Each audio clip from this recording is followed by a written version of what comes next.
Bienvenue dans Liberté pour les auditeurs. Par contre, il faudra changer le disque du jingle. À mon avis, il commence à se rayer un peu. Donc, je fais confiance à tout le monde.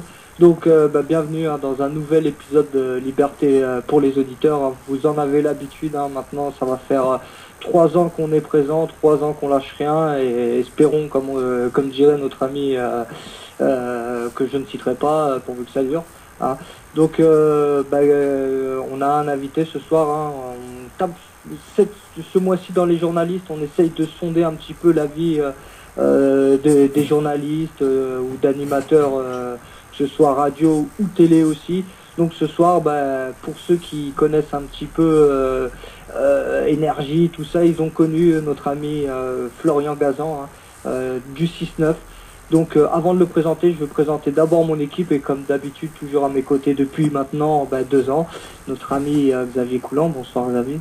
C'est une thématique comme d'habitude là, c'est parti. Ouais, bonsoir à tout le monde et on expliquera pourquoi on a mis ça pour démarrer. C'est parce que notre invité, tout simplement, c'est son parrain, Claude François. Donc voilà. J'ai été autant surpris que je suis sur Florian. Il nous dira ça. Bien sûr, il est niçois.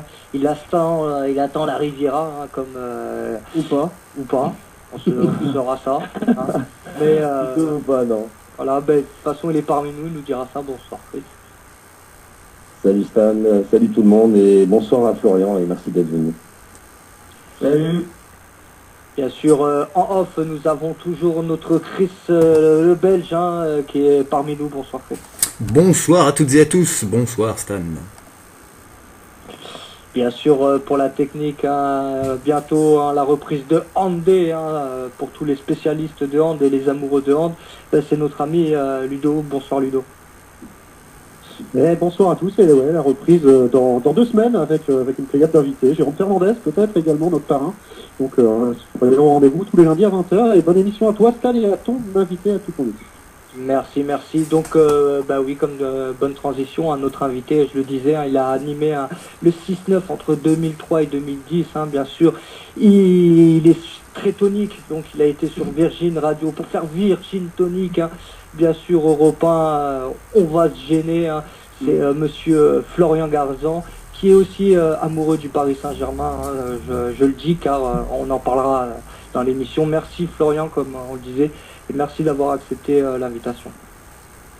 Avec plaisir les gars, bienvenue, merci de m'accueillir pour parler de foot. Moi, parler de foot, c'est un peu ma passion, donc voilà, je suis bien, je suis tranquillou, et on va pouvoir parler de tout ce que vous voulez, c'est avec grand plaisir. Donc, comme je le disais, tu es amoureux du Paris Saint-Germain, on peut dire ça comme ça. Tu peux nous dire comment c'est venu, tes premiers souvenirs, un petit peu, on va dire, ta bio au niveau amoureux du PSG. Écoute, en fait, moi je suis né à Paris, donc déjà ça explique en partie pourquoi je suis attaché à ce club. J'ai grandi dans l'Essonne et comme beaucoup de gamins, je jouais au foot. J'étais à Saint-Germain-les-Corbeilles, c'est dans l'Essonne. Je jouais défenseur gauche, ce qui explique mon grand amour pour Patrick Colter. Et un jour, à l'âge de 7 ans, on a fait une sortie en car avec mon club de foot qui nous emmenait au parc avec la gourde en plastique, avec le jus d'orange, le sandwich au jambon dans du papier à U. Et puis voilà, je me suis retrouvé dans le parc des Princes à 7 ans, côté Boulogne, dans un des virages, côté Paris, à peu près. Et là où ils mettent cette année d'ailleurs les supporters adverses que nous rencontrons, donc là notre camarade niçois sera peut-être cette année, nouvelle tribune pour eux. Et j'avais 7 ans et voilà, j'ai découvert le Paris Saint-Germain. C'était l'époque Fernandez, Lemoud, Alep, tout ça, donc les années 80. Ça a coïncidé avec la première Coupe de France, le président Borelli et son petit Bézonville qui embrasse la pelouse, etc. Et voilà, et j'ai été piqué ce jour-là et ça m'a jamais quitté. Et voilà, j'ai du sang rouge et bleu qui coule dans mes veines. Et moi, je suis vraiment plus qu'un mordu. Je suis un amoureux du PSG. Justement, tu parlais du président Borelli. Pour toi, c'est le président qui t'a le plus marqué dans l'histoire du club? Ouais, oui, forcément, parce que ça correspond à l'époque où j'ai fait découvert, et puis c'était un autre football, c'était une autre époque, c'était un football folklorique. Le président Borelli, c'était un personnage absolument extravagant, comme peut être aujourd'hui encore un Loulou Nicolin qui est le survivant de cette époque-là. Et ouais, c'était le football champagne à tout point de vue. Champagne sur le terrain et puis champagne aussi dans les tribunes, champagne sans doute dans les vestiaires. C'était une autre époque, mais c'était une époque, voilà, c'était un autre temps. Oui, le président Borelli, forcément, il a apporté énormément au PSG. C'est lui qui a fait venir les premiers grands joueurs qu'on a pu connaître vraiment, tu vois, notamment Safatili, qui reste pour moi un des 3 meilleurs joueurs qu'on ait jamais eu au PSG avec Rai et on va dire aujourd'hui Ibra. Mais voilà, le président Borelli, c'est lui qui a, je pense, vraiment lancé le PSG et l'a mis sur orbite. Et tu penses quoi, toi, Florian, de la tournure, enfin, tu prends le football un petit peu, parce qu'on beaucoup dénoncent le football business, mais bon, il existe depuis quelques années quand même. Mais de la tournure que ça prend, notamment qu'on voit le prix des salaires, et puis un peu la tournure des stades, comment ça vient toi, t'es pour ou t'es contre? Bah, je suis ni pour ni contre, c'est comme ça, on n'a rien à en dire. Voilà, c'est la société qui est comme ça. Qu'est-ce que tu veux, à un moment donné, le foot est le sport le plus populaire au monde, ça génère énormément d'argent, énormément de moyens, et donc c'est normal aussi que les acteurs de ce sport gagnent de l'argent. Je veux dire, on est finalement beaucoup moins choqué quand Tom Cruise va prendre 15 millions de dollars par film. Finalement, c'est accepté, ça choque plus personne. Là, on est un peu choqué parce que c'est des sportifs, mais au final, c'est aussi des artistes. Ils ont une carrière qui est pas si longue que ça, qui peut s'interrompre à tout moment à une blessure, voilà. Moi, ça me choque pas. Je pars toujours du principe que si on leur donne cet argent-là, c'est que en face, il y a des recettes suffisantes pour que ce soit largement avalé et ingurgité. Donc, les clubs de foot sont pas fous. Ils vont pas payer des gens plus chers que ce qu'ils vont gagner de l'autre côté. Tu vois. Donc bon, moi, ça me dérange pas. Puis c'est un peu hypocrite d'avoir ce débat-là. Au bout d'un moment, moi, je préfère avoir une équipe avec des joueurs qui sont payés très cher et qui sont bons plutôt qu'avoir une équipe de campagne. Quoi. Je suis plus content de voir jouer un PSG champion de France qu'un PSG qui est 19e et qui joue descend par Ligue 2. Comme il n'y a pas longtemps d'ailleurs, en 2008, on l'a vu. Il y a pas longtemps, à Maragané, le ballon qui roule à Sochaux, voilà. Je préférais être le soir du match qu'on gagne à Lyon et on est champion plutôt que le soir devant la télé avec ce match à Sochaux. Tu vois. Entre les deux, mon choix est quand même vite fait. Hein. Mais toi, justement, t'as jamais fréquenté tout ce qui est tribune, Auteuil ou Boulogne, t'as déjà fréquenté ces associations de supporters ou pas du tout? Non, parce que moi, en fait, quand j'étais gamin, j'allais sur les tribunes un peu dans les virages, tout en haut, là, dans les jaunes. Et puis après, comme je suis rentré assez tôt à Canal, j'ai eu la chance, parce que c'était l'époque aussi où Canal a repris en main le club, j'ai eu la chance assez vite d'avoir des invites. Donc je me suis retrouvé assez vite avec les nantis en présidentielle. Mais ceci dit, moi, par exemple, les loges et tout, j'aime pas du tout, quoi. Enfin, pour moi, les trucs en verre et tout, c'est pas du foot, quoi. C'est comme si tu regardais la télé. Pour moi, le stade, c'est être, dans le stade, sentir l'atmosphère, sentir la saucisse, sentir la bière, sentir l'herbe. Et pour le coup, j'y allais là parce qu'on m'invitait, mais moi, je peux aller l'herbe dans le parc. Ouais, l'herbe, les deux. Ouais, les deux. Parce que l'herbe, le gazon fraîchement arrosé, coupé, et puis l'herbe qui parfois circule dans les tribunes. À l'époque, on peut encore fumer au parc. Je parle pas de moi, hein, mais bon. Et mais moi, le principe, je peux aller n'importe où, j'ai pas de soucis, si tu veux. Moi, le principal, c'est d'être dans l'enceinte, de sentir l'atmosphère, ce truc un peu lourd, cette pression, cette tension, cette excitation, il n'y a rien de plus kiffant que ça, quoi. Alors après qu'ils sont présidentiels, Auteuil, Boulogne, c'est du côté pareil, je m'en fous, quoi. Et toi, tout à l'heure, tu parlais un petit peu de ces stars et tout. Est-ce que toi, tu crois que maintenant, c'est compatible, une ambiance comme il y avait avant, avec les stars de maintenant, où effectivement, il fallait passer à un autre public et à une autre façon de voir le football? Bah, c'est pas, y a pas de, enfin, le seul lien qu'on peut mettre dans ce que tu dis, à savoir le changement de public et l'arrivée de stars, c'est juste que le club, il a été repris par effectivement un actionnaire extrêmement puissant, à savoir les Qataris qui ont investi énormément d'argent et qui ont suffisamment d'argent pour pouvoir acheter des joueurs qu'on n'aurait jamais pu acheter avant en Ligue 1, à part maintenant Monaco. Et effectivement, pour que les Qataris puissent racheter ce club, il a fallu remplir certaines conditions. Une des conditions a été effectivement ce fameux plan Le Pro, dont j'imagine on va reparler. Il est évident que si les tribunes n'avaient pas été un petit peu, entre guillemets, pacifiées ou entre double guillemets nettoyées, je pense qu'ils n'auraient pas racheté le club, parce qu'au-delà de ça, c'est, je pense, la problématique qu'il y a à Marseille, et qui fait que je pense que Marseille est un club très compliqué à racheter pour un actionnaire. En tout cas, un gros actionnaire, c'est que c'est un club où la relation avec les supporters est pas très très claire, où il y a beaucoup de choses pas très clean autour du club, qui font que quelqu'un n'a pas forcément envie de mettre les mains là-dedans, quoi. Ouais, ils gèrent un petit peu leur tribune, c'est les supporters qui gèrent les abonnements, hein, pour ceux qui connaissent pas. Voilà pourquoi c'est aussi compliqué à Marseille, parce que pour acheter le club, il faut accepter pas mal de conditions. On va revenir sur le plan Le Pro, tu en parlais. Bien sûr, il y a eu 2010, hein, ce fameux plan Le Pro. Toi, quelle était un petit peu ton optique par rapport à ça? Tu étais pour, tu étais contre, c'était normal, fallait faire quelque chose? Bah écoute, moi, au bout d'un moment, quand il y a deux morts, c'est déjà deux morts de trop en général, et a fortiori dans le football. On va pas dans un stade pour mourir, hein, on va dans un stade pour prendre du plaisir, pour encourager son équipe.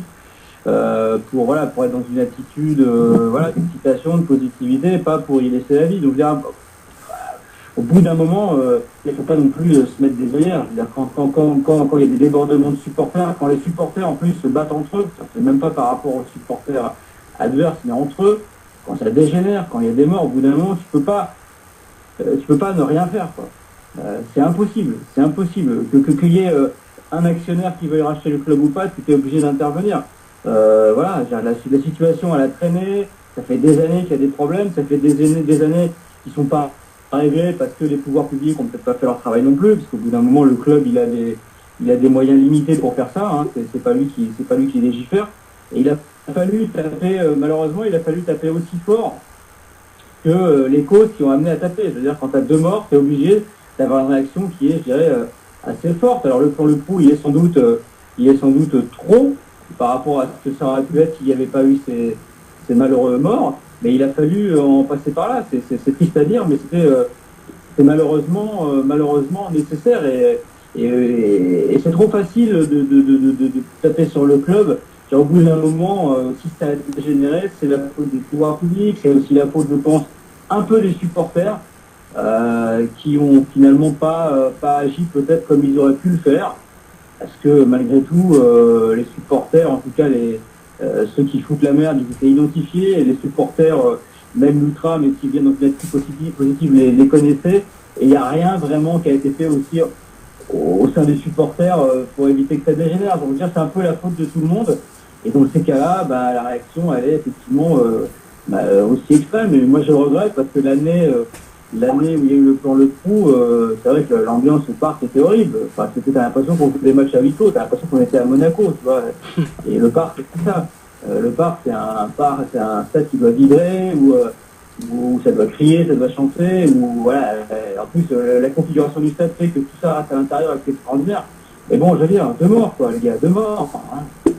Avant de passer la parole à Chris, un petit guillemot, on recevra les Ultras de Monaco la semaine prochaine, donc on leur dira. On repassera la bande de Florian. Hein. Nous, on est comme ça. Bah ouais. Avant de leur donner la parole. Oui, il paraît, ouais. Avant de leur donner la parole à Chris, je voudrais juste revenir sur ce qu'a dit Florian. Parce que bon, on peut assez être d'accord avec ce qu'il dit, même si on n'est pas d'accord sur tout. Par contre, moi, le seul truc que je reproche au plan Le Pro, parce que bon, on sera président, peut-être qu'on aura fait pareil. Et d'ailleurs, est-ce que c'est Robin Le Pro est-ce qu'il a poursu les pressions pour faire ça, parce que c'est une situation très difficile. Ce qui est dommage, peut-être, c'est que 3 ans ont passé et qu'il n'y a pas de dialogue qui ont été repris, ou d'essayer de faire venir les associations de supporters. C'est là-dessus qu'on peut... Après, on peut comprendre. Voilà, je suis d'accord avec toi. Je suis d'accord avec toi, mais je mettrai attends, un petit bémol sur ce que tu dis, c'est que si tu te souviens bien, l'année dernière, en cours de saison, le président Al-Khelaifi a dit qu'il envisageait de rediscuter avec les supporters pour adoucir le plan et l'améliorer, parce que il a dit lui-même que le PSG avait besoin, voilà, de ses ultras, ses copes et tout. Malheureusement, après ça, il s'est passé un truc au Trocadéro, tu vois. Et forcément, toutes les... On va revenir, Florian, là-dessus. Chris, pose ta question, après on va revenir là-dessus. Vas-y, Chris. Moi, je voulais juste dire, voilà, en connaissant tous les problèmes qu'il y a à Paris, est-ce qu'on n'a pas tout simplement laissé faire des choses pour faire d'une pierre deux coups, en fait, nettoyer et préparer le terrain justement pour des futurs actionnaires? Oui, c'est clair. Je sais pas, j'ai l'impression quand même que quand le plan Le Prou est arrivé, les Qataris c'était pas complètement fort dans les tuyaux. Et de toute manière, le plan Le Prou, il arrive en réaction à ce dont j'ai parlé. Hein. Il n'arrive pas, il n'a pas été fait pour. Les deux incidents, ils sont un peu louches quand même. Tu vois, c'est un peu, je veux dire, je pense que c'est des trucs qui auraient pu être évités si il y aurait eu des forces de l'ordre et à ce moment-là, mais bizarrement, il n'y en a pas eu. Et bon, ça s'est passé comme ça. Peut-être c'est de la parano, peut-être que c'est, mais bon, voilà. Moi, c'est mon avis. Je veux dire, voilà, ma question. Qu'est-ce que tu en penses, quoi? On a préparé le terrain un peu pour un futur actionnaire et nettoyer en même temps. De toute façon, Florian l'a dit, je crois, et, les gens étaient identifiés, hein, donc vraiment, si les pouvoirs publics auraient voulu faire leur boulot, c'est-à-dire identifier certaines personnes, ou comme beaucoup de RG qui se trouvent dans... Il y a des RG qui te parlent comme si tu étais leur pote, et ils savent pas ce qui va se passer. Donc c'est bizarre, mais bon, voilà, après ça c'est des zones d'ombre, on pourrait en parler des heures. Les gars, là on rentre dans la théorie du complot. Ouais, voilà. Là, on va parler bientôt de Kennedy et tout. Non, peut-être qu'on le fera dans une autre émission, mais c'est vrai qu'il y a des zones d'ombre qui font... C'est vrai que c'est arrivé. C'est arrivé. On est passé d'une période où il y avait une grosse période de laxisme à carrément maintenant c'est du tout répressif, et même pour les supporters qui sont abonnés maintenant au Parc des Princes. Donc c'est vrai qu'ils ont, on va pas parler de complot, mais il y avait un peu de laxisme qui a mal fini, et que maintenant on est passé à tout répressif. Donc peut-être qu'il y a un juste milieu, quoi. Ben oui, mais peut-être qu'on y reviendra à ce juste milieu. Maintenant les gars, il faut être patient. Je veux dire, à un moment donné, aujourd'hui, tu as un autre actionnaire qui est un actionnaire international qui fait ça aussi dans des buts politiques et d'image. Voilà, les mecs du Qatar, la Coupe du Monde, enfin tout ça, vous êtes au courant. Donc je veux dire, les mecs, ils vont pas s'emmerder. Franchement, ils vont pas s'emmerder pour quoi? Pour 40, 50, 100, 200, 300, 400 supporters. Je veux dire, pour eux, les enjeux, ils sont ailleurs. Alors ça, c'est des supporters importants, des supporters historiques, tout ce que tu veux. Enfin, tu vois, c'est même pas le poster contre le poster, là, c'est le cendrier en polystyrène contre un tank. Donc voilà, les mecs, c'est pas David contre Goliath. Le parc est plein et l'ambiance revient un peu. Alors, c'est différent. Tu viens de dire quelque chose d'important. Tu viens de dire quelque chose d'important. L'ambiance revient un peu. Explique-nous ça un petit peu, Florian, c'est-à-dire. L'ambiance revient, je veux dire, je vais au parc tous les ans, plusieurs fois par an, quasiment à tous les matchs. Je veux dire, évidemment, on est passé de l'année 0 où il n'y avait pas d'ambiance parce que pour les raisons qu'on sait, et puis les Qataris sont arrivés, forcément, donc ils ont drainé un nouveau public, familial, et puis il y a eu des gros joueurs, des résultats. Je pense que certains supporters qui avaient dit moi vivant plus jamais le Parc des Princes avec le plan Le Pro, qui se sont dit quand même, merde, c'est chier quand même, on a des résultats, ça fait quand même 13 ans qu'on bouffe de la merde, pour une fois qu'on a une grosse équipe, on va quand même aller au stade, sachant quand même que le but du jeu quand t'es supporter, c'est de voir ton équipe jouer, hein, c'est pas de dire j'irai pas les voir jouer. Et voilà, et puis après le nouveau public qu'ils ont fait venir, et voilà, il y a un public aussi sans doute qui s'enthousiasme, c'est chaleureux différemment à sa façon, et voilà, le parc maintenant il a nouveau plein, il y a 30 000 abonnés, alors c'est peut-être plus forcément les mêmes, mais l'ambiance revient. Alors oui, il n'y a pas ce côté COP vraiment comme on l'a connu dans les années 80-90. Toi, tu penses que ça manque, toi, des associations de supporters? Tu penses que ça manque, Florian, des associations de supporters, pour redonner un peu plus de ferveur? Mais évidemment, il n'y a pas un grand club au monde où il n'y a pas des associations de supporters ultra, des COP. Il n'y a pas un grand club au monde, c'est évident. Je veux dire, mais ça reviendra forcément à Paris. Même des grands clubs qui ont été rachetés par des Qataris, les Émirats, etc. Ils ont des COP. Je veux dire, c'est dans l'ADN d'un club. Un club de foot, ça fonctionne comme ça. C'est évident. Il faut des passionnés, des ultra passionnés. On le sait. Ça reviendra à Paris. Ça reviendra à Paris, mais le truc, c'est que ce que les supporters comprennent pas, c'est que c'est pas eux qui vont décider comment ça va revenir, c'est l'actionnaire, parce que c'est lui qui a le pouvoir, c'est lui qui a le club. Donc, voilà. Ouais, non, mais c'est eux qu'on les clés en main. Par rapport, par exemple, tu vois, par rapport à ce point, le PRO, il y a eu l'association, bien sûr, Liberté pour les abonnés, qui s'est créée, c'est-à-dire des ex-abonnés qui se sont mis un petit peu des deux tribunes, bien sûr, qui se sont mis en contestation pacifique. Ils sont jamais rentrés en contact avec le club, tout ça, on sait. Toi, quelle était ton optique par rapport à cette association, ex-association? Écoute, non mais je comprends pourquoi ils ont fait ça, parce que ils ont été fâchés du côté un peu radical du plan, et il y avait un côté un peu liberticide dans le sens où voilà, on fixait des règles qui clairement étaient établies pour que ces gens-là puissent pas kiffer le Parc des Princes comme ils le kiffaient avant, c'est évident. Mais après, encore une fois, moi ce plan, je regrette qu'il ait dû avoir lieu, voilà. Mais malheureusement, il était inéluctable. Sinon, ça aurait continué comme tel. Il y aurait eu sans doute d'autres débordements et d'autres morts parce que c'était quand même très chaud pour les supporters. Deux, en plus, je pense que on serait resté avec Colonie tôt ou tard, ça fait partie, et on se serait retrouvé dans la merde. Et peut-être qu'aujourd'hui, on discuterait d'un club qui est en Ligue 2, tu vois. Et Paris, Paris a vocation à pas être en Ligue 2. Paris, c'est la capitale de la France. Paris a vocation à avoir un grand club qui soit à niveau européen. Donc ça passe par effectivement avoir des actionnaires puissants. Les actionnaires puissants, ils n'ont pas envie d'avoir un stade incontrôlable. Ça peut être cynique comme réflexion, mais c'est malheureusement logique. Et justement, moi, par rapport à ce que tu disais sur l'ambiance, que tu es assez optimiste pour qu'un jour ça puisse revenir peut-être. D'ailleurs, par rapport à la liberté pour les abonnés, pour rebondir là-dessus, ce qui est dommage, c'est qu'il n'y a jamais eu vraiment de dialogue. Et puis que même maintenant, on voit pour ceux qui veulent se déplacer sans faire le déplacement officiel, c'est des arrêtés préfectoraux à tous les matchs, des billets annulés. C'est quand même dommage de m'arriver là, quoi. C'est catalogué un peu comme supporter violent, même quand il n'y est pas. Mais moi, je voulais juste te poser une question. Florence, victime de la réputation, victime de la réputation. Voilà, maintenant les supporters parisiens, ils ont tous une étiquette collée, débordement, ultra, violence, et ça commence à s'étendre aussi sur les autres maintenant. Sur les autres supporters voilà, aussi, même, voilà. Mais je voulais te poser une question, moi, qu'est-ce que tu penses, par exemple,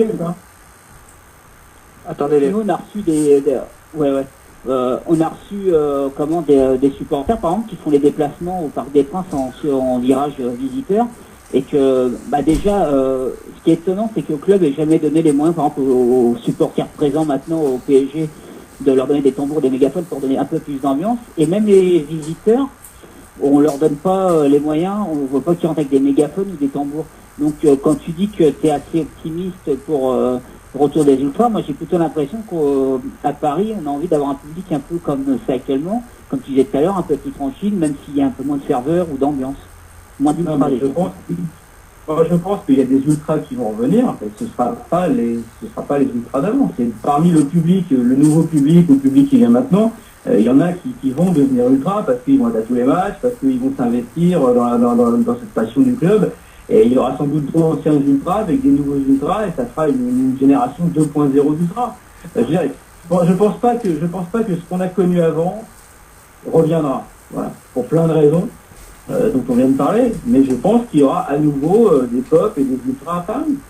Et puis parce que aussi le temps a passé, on est en 2013, les années Borelli, c'était maintenant il y a 30 ans, donc les mecs de toute façon qui étaient ultras il y a 30 ans, aujourd'hui ils sont ultra vieux surtout, donc de toute façon voilà, ça se renouvelle, c'est normal. Et puis encore une fois, on dit toujours le club il appartient à personne, le club il appartient à personne et il n'appartient pas non plus aux supporters. Voilà, le club c'est le club.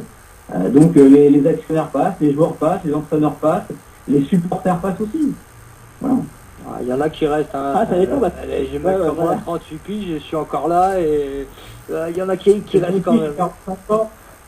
Et quand je te dis supporters pas, je veux dire par là que ça se renouvelle. Je veux dire voilà, moi j'ai la première fois, je suis au Parc des Princes, j'avais 7 ans, j'ai 45 ans. Quand j'en aurai 65, j'irai peut-être plus, et puis il y en aura d'autres derrière moi. C'est ça, je veux dire par là que le club, il nous survivra à tous, tu vois, même les supporters.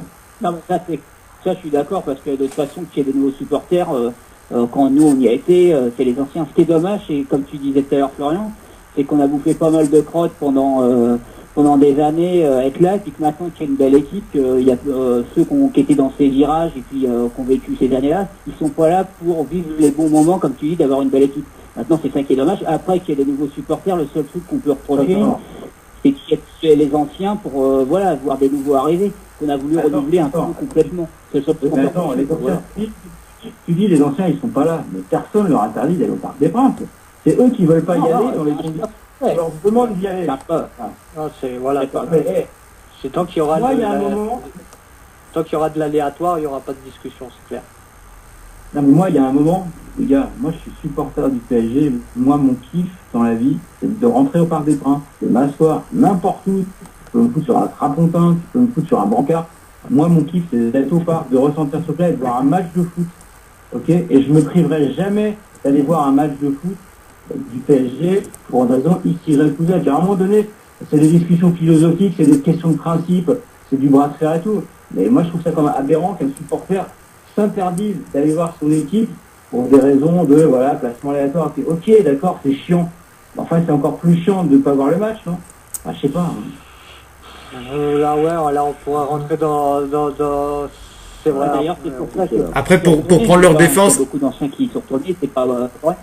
Après, pour prendre leur défense, peut-être qu'ils se sentent pas justement aux yeux de certains des supporters comme les autres. Moi, j'en fais pas partie, donc je peux prendre leur défense je peux faire l'avocat du diable encore plus facilement.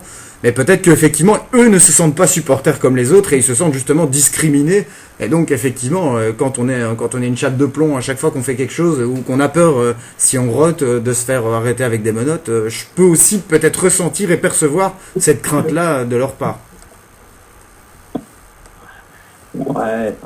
Franchement, c'est un peu excessif. Peut-être. Enfin, encore une fois, si tu veux venir voir le match, et même moi, je suis le premier à gueuler, à hurler quand je suis au stade. Après, il y a certaines limites. Je veux dire, si tu t'es pas obligé non plus de te tenir, et de fermer la bouche et de mettre le petit doigt sur la couture quand tu regardes un match. Tu peux quand même, il y a quand même une certaine latitude pour exprimer. Pour être clair, moi, je peux parler en tant que qu'ancien abonné, j'ai fait les deux tribunes. Moi, je suis proche de Liberté pour les abonnés. Moi, j'ai essayé de retourner au Parc des Princes. Moi, ce qui m'a fait vibrer, c'est faire partie des deux virages, enfin de Auteuil et Boulogne. C'est l'ambiance qui m'a fait vibrer. J'ai essayé de retourner pour voir une fois au Parc des Princes. Je me suis pas reconnu dans cette ambiance-là. Donc après, comme dit Florian, c'est pas faux. C'est un choix. Soit tu retournes au Parc des Princes parce que ça te manque. Et il y en a qui sont retournés parce que ça leur manquait trop. Et il y en a d'autres qui ont des convictions, qui se reconnaissent pas dans cette ambiance, qui disent que ça sera plus pareil. Et en plus, il y a un peu une opposition avec le club qui a des conditions pour se déplacer, des conditions de supporter où on se reconnaît pas. Et donc, on décide de ne pas y aller. C'est sûr que, il y en a qui sont blacklistés, ça c'est un autre souci. Moi, c'est un choix perso de ne pas y aller. Si je reçois des mails, je peux y aller au Parc des Princes. C'est moi qui décide de ne pas y aller, voilà. Ben après, je respecte ton opinion et ta position. J'ai aucun souci avec ça. Je trouve ça dommage de te dire que tu t'obliges à regarder des matchs à la télé et de pas aller voir au parc pour ces raisons-là. Encore une fois, là ça tourne à la philosophie, ça tourne à une question d'orgueil. Alors après, je le respecte, mais moi personnellement, je me priverai jamais de ce plaisir. Est-ce que tu prends... Alors que pour tous, ça leur manque. Ça leur manque à tous. Ça me manque à moi, ça manque à tous ceux qui sont rentrés dans ce combat-là depuis 3 ans. Donc c'est sûr que après c'est un choix, c'est un choix personnel. On pourrait en parler toute la soirée. Comme disait, c'est de l'orgueil, c'est un peu de tout. C'est un combat. Toi, Florian, est-ce que tu prends du plaisir à aller au Parc des Princes avec cette équipe? Avec cette belle équipe. Oui. J'espère en prendre encore plus parce que vu l'effectif, vu les joueurs qu'il y a, je pense que ça peut encore mieux jouer au football, quoi.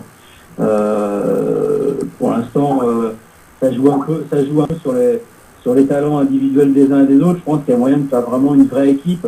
On l'a vu par moment l'année dernière, voilà, notamment les matchs contre Barcelone. Là, je pense qu'ils ont vraiment, ils ont atteint ce qu'ils pouvaient faire de mieux en termes d'expression collective. Voilà, moi, j'espère pouvoir voir du football de ce niveau-là plus régulièrement au parc. Je le vois par très grande intermittence. Après, oui, quel kiff de voir jouer Ibra en vrai, quel kiff de voir jouer ces mecs-là en vrai. Je veux dire, oui. Là, pour moi, il y a 5 ans, c'était de la science-fiction, tu vois. C'est clair. Mes amis, il est 31, on va laisser Florian une petite dernière question si vous en avez une avant qu'on le remercie d'avoir été sans langue de bois. Moi, j'avais une petite, juste pour finir, comme on lit beaucoup de choses et que nous, on va au Parc des Princes, donc c'est bien d'avoir les gens qui y vont, comme Florian, en plus avec qui on peut avoir un avis un peu qui est pas totalement le même, mais on a pu bien débattre et c'était sympa. Moi, je voulais juste savoir si ce qu'on entend sur le nouveau règlement, si c'est un peu si c'est pareil qu'avant ou il y a eu quand même quelques changements parce qu'on entend des choses, on ne sait pas vraiment ce qui se passe. C'est-à-dire à quel niveau que tu as entendu? Le fumoir, par exemple. Déjà, fumoir, c'est vrai, mais le sandwich. Le fait de plus avoir le droit de se lever. Non, c'est pas vrai. Moi j'ai été au match contre Ajaccio et Dieu sait qu'il y a eu des occasions de se lever avec Saint-Cyr. Non, ça c'est des conneries. Le fumer, oui, parce que sinon c'est la loi, ça peut pas. Maintenant on peut fumer nulle part, même dans ses propres chiottes, je pense que maintenant c'est interdit. Voilà. On peut s'étouffer. Ouais, c'est ça. Non mais ça c'est l'évolution de la loi et de la société. Donc voilà. Le parc est non fumeur et pour tout dire, moi je suis allé au premier match à la Mosson voir Montpellier. C'est pas non fumeur mais c'est quasi comme il n'y a plus personne qui fume. Maintenant quand tu es dans un lieu public, tu prends un réflexe de pas fumer. Enfin, même moi, avant même que ce soit interdit de fumer, alors que je fume régulièrement, ça m'évitait de me bouffer les doigts, j'ai arrêté parce que voilà, on est dans une logique maintenant, on est conditionné au fait que quand tu es dans un lieu public, tu fumes plus quoi. Moi j'étais sur mon blic habillé, j'ai jamais pu rentrer donc j'ai pas pu voir. Pourtant je le connais, le stade de la paix. Et je m'appelle pas Florian Gazan, ça. Non, j'ai pas pu rentrer, impossible. C'était une chasse à l'homme. Donc merci Florian d'avoir participé à l'émission et d'avoir été sans langue de bois. On te retrouve sur Europe 1 On va se gêner. Tu veux nous en dire 2-3 mots sur ton émission? Eh ben écoute, on va gêner, je reprends après 2 ans d'interruption, je reprends demain, donc je serai dans l'émission de demain après-midi, c'est ma reprise, et je suis tous les matins sur Virgin Radio avec Christophe Beaugrand, Émilie, donc l'émission s'appelle Virgin Tonic, c'est la matinale 6h-9h, on a commencé lundi dernier, voilà, ça se met en place, ça se met en route doucement, donc voilà. Au plaisir de... On va avoir l'occasion de se rencontrer en plus, Stan, parce que j'ai réservé j'ai essayé de prendre le jeudi pour bientôt là en septembre et j'espère tomber sur une date où il y aura Florian, comme ça on pourra se rencontrer. Vous me tenez au courant et pour ceux qui sont au parc, je serai au parc samedi après-midi pour le match contre Guingamp. J'espère que Paris gagnera pour passer au classement. Voilà. Et Florian, merci pour ta disponibilité. Merci. Surtout. C'est un plaisir les gars, bonne fin d'émission. Et Florian, un petit message pour un de l'équipe. Vous connaissez Florian, vous pourrez dire que vous connaissez un fan de Gérard Miller dans le monde. Je suis fan de Gérard Miller. Voilà. C'est vrai. Et toi? Ouais, je trouve il est très drôle. Moi je sais pas, il me fait rire. Prends soin de toi. Merci, ciao Florian, merci, à bientôt. Ciao. Voilà les amis, c'était un bon petit moment passé avec Florian Gazan, sans langue de bois, supporter du PSG. Il dit ce qu'il pense, il fait ce qu'il dit, enfin voilà. Ce qui est bien, c'est qu'on avait les mêmes idées, puis toi, ça s'est passé dans une bonne... Comme quoi on peut pas avoir les mêmes idées, mais quand c'est débattu avec un certain ton, ça passe mieux aussi, tu vois. Ouais, puis certains feelings passent mieux que d'autres, ça on peut rien faire. Voilà, donc lui c'est quelqu'un qui est assez ouvert, donc les feelings passent bien, c'est sympa. Nous on est ouvert à tout, c'est aussi le but de cette émission, de donner la parole à tout le monde, pas donner la parole qu'aux contestataires, comme nous, comme vous tous. Mais voilà, ceux aussi qui sont dans une autre optique, et c'est bien d'avoir l'avis des deux. Donc on passe à cette partie salade niçoise, hein, cette partie bien sûr où c'est la fin du stade duré, hein, malheureusement. Ce que je te propose, Stan, oui. c'est de faire rentrer dans la conversation Laurence, qui voudrait passer à l'antenne en même temps que Chris, sûrement, donc on va la faire Et il y a Mané aussi qui devra appeler aussi. Faut pas attendre que je le dise, il faut le faire, les amis. Pendant que je fais mon petit discours, ça vous. mais j'attends que le videur laisse rentrer les personnes. Hein, c'est d'accord, ok. Le physio est là. Alors. Maintenant on sélectionne maintenant. Maintenant, attention, ça peut même tourner, toucher, enfin, voilà. Est-ce que nous, non, on n'a pas toujours pas nos amis niçoises avec nous, hein, ce ne sont pas nos fiancés, loin de là, mais on les connaît bien, Mélissa, bien sûr, et Laurence, hein. Donc et avons-nous donné leurs sentiments un petit peu par rapport à la fin de durée. Il y a Chris aussi à Nissa, on pose directement la question avant qu'elles arrivent, hein, la fin de durée, la fin d'une époque, la fin d'un mythe, la fin des haricots, quoi. À la fin de beaucoup de choses, ouais, parce que au-delà du stade, c'est toute une vie, les avant-matchs et compagnie, tout ce qui se passe autour du stade, c'est toute une vie et c'est beaucoup de choses qui vont changer. Maintenant, c'est nécessaire de passer à autre chose pour grandir, tout simplement. C'est un club qui a de l'ambition, là, depuis que le président Henri Vière est arrivé, il a recruté Claude Puel, on a fini 4e, on va en Coupe d'Europe. Le gym grandit, on passe dans une autre dimension, il faut changer de stade, malheureusement. Voilà, on va laisser le stade durer avec un palmarès qui est un petit peu important, avec des matchs plus ou moins importants. On va se rappeler par exemple d'Anis qui bat le Real Madrid en 1960, bien sûr, mené 2-0, il gagne 3-2 sur la pelouse durée. Il y a eu plusieurs titres de champion de France en 51, 52, 56, 59.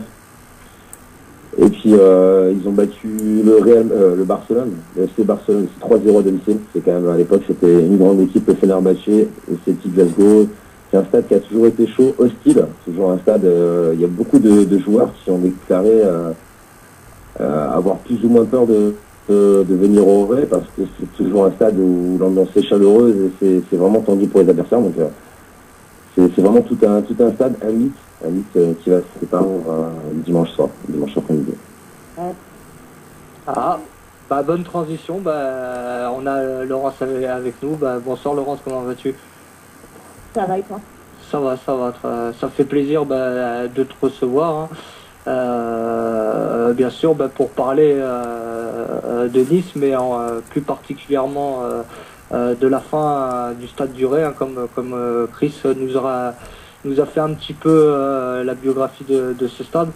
Moi, je voudrais avoir ton sentiment par rapport à ça. Tu le prends bien, tu le prends mal, le prochain stade avec appréhension, dans quelle optique tu es? Là, pour moi, c'est un vrai déchirement. Le stade, je l'ai connu petite. Ma grand-mère habitait en face à une époque où le stade duré, il y avait du temps, il y avait les jeunes, les pauvres. Toute la semaine, ça pied, c'était un petit village du foot. Et puis, il y a tout c'était avec nos parents, nos grands-parents. On a tout le stade duré dans nos vies. Là, franchement, honnêtement, j'arrive même pas à imaginer l'après-levée ce que ça va donner. J'ai jamais connu, j'ai 42 ans. Je sais pas ce que c'est que juste le stade duré dans ma vie, sans attendre la fin de l'été pour retourner, déjà quand on a déplacé les jeunes et qu'il y a plus les matchs du stade, ça faisait bizarre, mais alors là, il n'y aura plus rien de tout.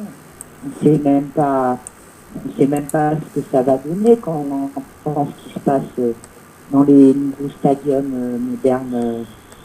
Ça fout la trouille quand même. Voilà, nous, c'est notre maison, c'est chez nous, puis c'est des histoires familiales en même temps. À Nice, qui a fait qu'on a toussé, il était emmené par un ancien, des fois en cachette, des fois pas. Ça s'inscrit toujours vraiment dans l'histoire de la famille niçoise, quoi. Alors, du coup, c'est l'inconnu. Ouais, c'est vrai que ça fait un petit peu peur. Est-ce que tu crois que toi, le nouveau stade, ça va changer un petit peu l'ambiance qui régnait dans ce stade? On peut dire que c'était bouillantissime quand même, ce stade duré. Est-ce que tu crois que par rapport à ça risque de mettre un petit coup dans la marmite, quoi. Ben, ce qu'il y a, c'est que c'est tous des nouveaux. Nous, on sait ce que ça donne avec nous, c'est-à-dire en moyenne, on est 7-8 000 et c'est le feu. Mais apparemment, là, il y a 10 000 abonnements qui ont été vendus, rien que les abos, je parle pas des billets, hein. 10 000 abos, alors qu'avant, on en avait en moyenne 3 000 abos. Bah, on va dire que ces 7 000-là, on ne sait pas qui c'est, va savoir qui c'est qui supportait avant, va savoir quelle est leur histoire, si c'était des supporters de Monaco, de Marseille, ou je sais pas quoi. On sait même pas s'ils vont se chanter, on sait même pas d'où ils sortent. Enfin, et puis ils sont nombreux quand même, donc je sais pas, on va devoir se prendre pour des éducateurs, animateurs, va falloir leur expliquer la vie, le fonctionnement. Ben, c'est un truc de malade qui nous arrive quand même. Ouais, c'est on a un petit souci technique, je sais ce qui se passe les amis, ne vous inquiétez pas, on va régler ça tout de suite. Le problème c'est que il va falloir que notre ami Ludo host toujours et que quelqu'un d'autre reprenne l'appel et surtout que Xavier tu reprennes l'appel. Alors est-ce que Ludo est toujours parmi nous ou pas loin de l'ordi ou... Parce que sans cette petite manip, on pourra pas avoir avec nous Mamenissa, hein, donc. Ah non, alors là, ça va pas du tout. Hein. Ah bah ouais, non mais là surtout que ça fait longtemps on essaye de l'avoir. Ah non, alors si vous m'enlevez ma mamée, là, ça va. Pour expliquer un peu ce qui se passe, c'est que la personne qui prend le compte de la radio, un peu le standard, donc doit prendre la conversation pour pouvoir ajouter quelqu'un. Et là, depuis tout à l'heure, elle appelle, j'ai eu 2 appels de sa part. Mais comme c'est pas moi qui ai pris l'appel et c'est Stan, je ne peux pas la rajouter dans la conversation. Si je la prends, je parlerai en tête à tête avec elle et je pense que ça l'intéressera pas tellement. Si, quelques secondes. Et si Xavier, on t'aime bien. Hein. Ouais, oui, quelques secondes, oui, une petite minute. Ça, après, bon, il faut pas que ça déborde non plus. Hein, je comprends. C'est très vite. Oui, Ludo. Par contre, moi, si on peut quand même revenir vite fait en attendant qu'on regarde peut-être les soucis. Je trouve que quand même, je comprends l'avis de Laurence, mais vous êtes quand même dans le négatif complet. Là, parce que c'est bien aussi, même si elle l'affecte pour ce stade, c'est bien d'avoir un beau stade qui arrive, voilà. Mais et en plus, la chance que vous avez, c'est que stade, hein. oui, je suis d'accord, mais bon, ça, c'est quand même un stade différent qu'ils vous ont fait, et c'est que vous êtes encore là, à la limite, pour pouvoir encadrer des gens qui vont arriver. Ils vous ont pas fait un peu ce qui s'est passé, par exemple, au PSG. C'est l'avantage. C'est ce que je veux dire. Ouais, mais bon, nous, il était très bien, notre stade. Il suffisait de le moderniser un peu et de le mettre aux normes. On avait un vrai stade populaire et tout. On était tout près des joueurs. Enfin, t'as connu, vous aviez été venu. Oui, voilà. oui, c'est clair. Ça, c'est un stade que tu voyais quasiment plus. D'ailleurs, on était si près de la touche, je suis d'accord avec toi. Et maintenant, est-ce que pour le stand... on n'a pas besoin des jumelles. Là-bas, c'est plein de sièges. Et ce qu'il y a aussi, c'est que... Autant te dire que nous, les sièges, on ne connaît pas, tu vois. Ils ont foutu des sièges partout dans le stade. C'est encore heureux. Ils se replient les sièges, mais alors tu vois un peu pour faire un pogo là-dedans, je sais pas comment on va faire, c'est plein de sièges là-dedans. Au point que ma petite fille, je vais te faire rire, hein. Je te coupe, Laurence, excuse-moi, on va reprendre Ludo, va reprendre vite fait les rênes pour qu'on puisse accueillir Mamenissa. Merci Ludo, merci Chris pour votre réactivité. Hein. On était sur la partie niçoise, hein, il nous manquait Mamenissa. Je peux mettre une parenthèse, Stan, s'il te plaît, juste pour couper. Sûr, mais franchement, c'est quoi, on dirait une voix d'RTL ou quoi? Quand j'étais petit, là, on dirait que c'est la même voix, tu sais, des commentateurs de radio sur RTL après les matchs, là, quand tu rentres dans la voiture. C'est quoi, il me fait penser à un type, c'est le même, quoi, il a la même voix, c'est énorme. Qui ça, moi? Non, l'Auxerrois, qui nous a fait la... Ludovic. L'Auxerrois, ça reste poli, non, mais t'as le droit de nous taper, hein. Appelle le paysan, si tu veux. Il y a des ultras à Auxerre, mon gars. Nous, on non, mais je sais pas comment je dois le prendre. Est-ce que je le prends bien? Ou alors, non, il faut le prendre comme un ultra, il faut le prendre. Ludo, il a dit qu'il était très jeune quand il entendait cette voix-là. Maintenant, il est peut-être pas vieux non plus, il faut pas... Je fais rentrer... Maintenant, ça a bercé ma jeunesse, tu sais pas. Je fais rentrer Mamenissa dans la conversation, tenez-vous. Attention. Bonsoir Mamenissa. Allez, non, il en a fallu du temps. Hein. Depuis quand on court le tabac? Bah tiens, donne-moi Ça ton va avis sur... ouais, ça va, sur le stade long, que plus t'attends long, avec... ouais. Le stade que t'attends avec impatience, hein, Mélissa. Ah, il y a un nouveau stade là. Ah, j'étais pas au courant. J'étais pas au courant. Moi, je vais toujours au stade du Rail, mais bon, on m'aurait menti. Et comment tu vas faire quand ça va vraiment arriver? Eh ben, on va faire comme tout le monde, on a des sport, et puis on fera les déplacements. C'est vrai, là, t'es parti... Ah non, mais c'est plus que vrai, bien sûr que c'est plus que vrai. Je vais pas à Disneyland, moi, hein. J'ai pas du tout envie de ressembler au PSG, hein. Ouais, mais qu'est-ce que tu penses, ce que je disais à Laurence, ma Mélissa, c'est d'ailleurs Laurence, t'étais en train de... Tu vas raconter après une anecdote là sur ta fille par rapport au siège tout, donc tu pourras reprendre.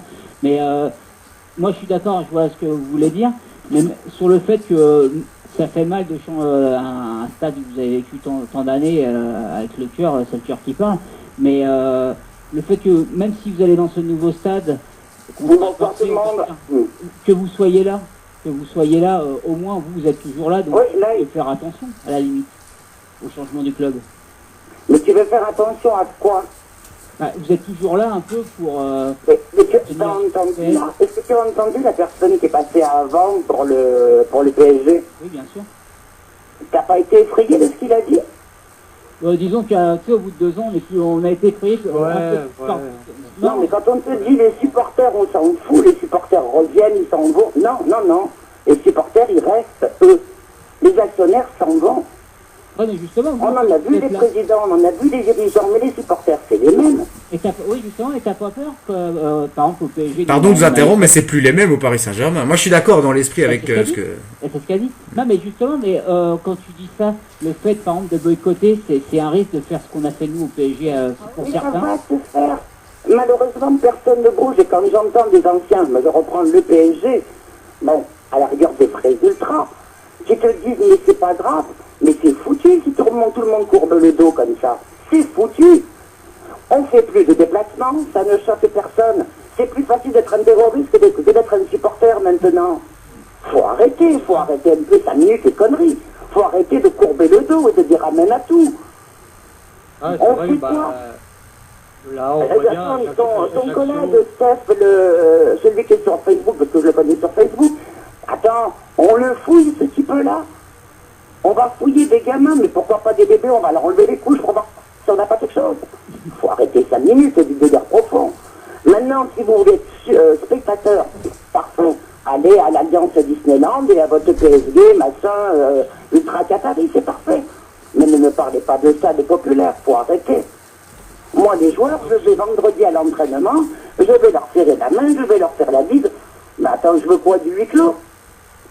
Moi, je suis totalement d'accord. Un petit peu la question que j'avais posée un petit peu à Laurence, si elle avait pas peur que le nouveau stade mette un petit coup dans la gueule cette ambiance qu'il y avait au stade du Ray.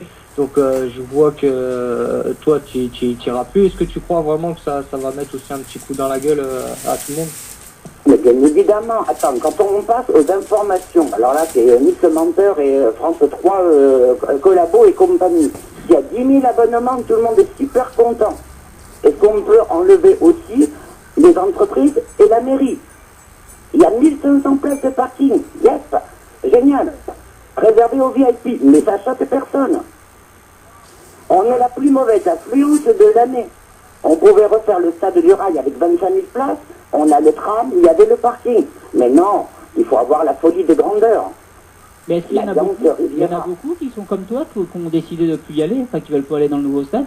Eh ben, heureusement que je ne suis pas le seul mouton noir de l'équipe. Bien sûr qu'il y en a beaucoup. Bien sûr qu'il y en a beaucoup. Et il y en aura après qui lâcheront. Tu verras qu'il y en aura. Moi, j'en mets ma main à couper, qu'il y en a qui lâcheront après. Moi, j'ai envie de rentrer, de mettre les banderoles que je veux. J'ai envie de gueuler après qui je veux. D'ailleurs, si je ne gueule pas, c'est plus moi. Et j'ai pas envie d'un bambane à côté qui vient me dire non, madame, asseyez-vous. Mais vous... Si il faut s'asseoir, je vais au spectacle. Vous avez eu des bruits à Nice, justement, de ça, que ça risquait, ou c'est plutôt une peur que vous avez? Et dites-moi, vous ouvrez les yeux, tous les enfants, vous ne les voyez pas de partout. Non, vous ne les voyez pas de partout.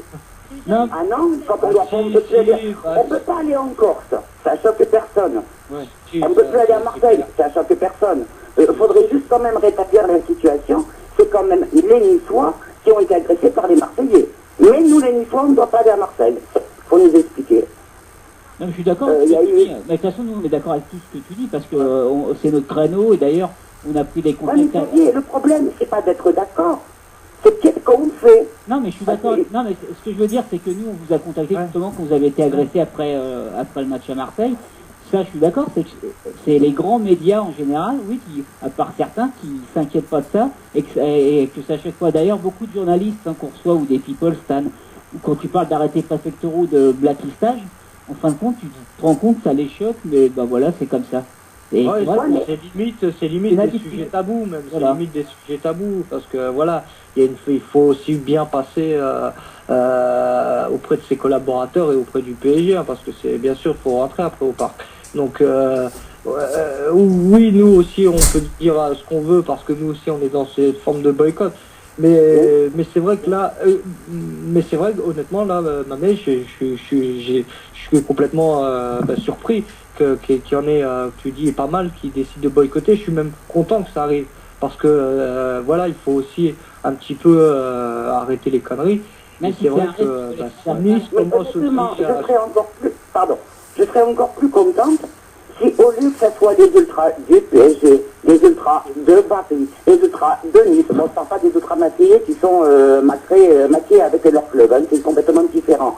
Mais les vrais ultras, on pourrait pas pour une fois tous s'unir et faire quelque chose. C'est ça que j'aimerais comprendre. Oui, après si, dans l'optique, tout le monde est à peu près d'accord. Après, dans le fond, on va dire, dans le fond, tout le monde est d'accord, et dans la forme, on peut dire que c'est difficile à faire, hein, les égos des uns, chez nous, des fois, hein, avec Stan, on est écrit, on essaye d'avoir des avis de tout le monde, et tu dis de venir s'exprimer, la plupart n'ont pas confiance. Pourtant, maintenant, on sait, voilà, que c'est pas une émission qui est contre les ultras et plus pour. Et voilà, t'as même déjà du mal à les faire exprimer, alors essayer de faire une action. C'est une question d'ultra, c'est une question de supporters libres, tout simplement. Tout à fait, hein. Ouais, c'est une question de... On ne peut même plus rentrer SOS Ligue 2, on va où? C'est insultant ou quoi? On nous soutient quand même à Nice pour l'instant, on a le soutien du club. Ça se passe bien, malheureusement, je suis comme toi, moi je suis un pro-ré. Malheureusement, la vie continue, ça se passe comme ça. Maintenant, on est dans une ère de foot business où il te faut un grand stade, il te faut une grande équipe, il faut toujours aller de l'avant, donc on est obligé de progresser. Mais bien sûr, le grand stade, Chris, ok, mais pas un truc géant où on ne le remplira pas. On n'arrive pas à remplir 17 000, 25 000, ça ne suffisait pas. Ouais, je suis d'accord. C'est un stade qui va nous appartenir, ou tu vas laisser Toulon, le rugby de Toulon, et pourquoi pas demain la Escan?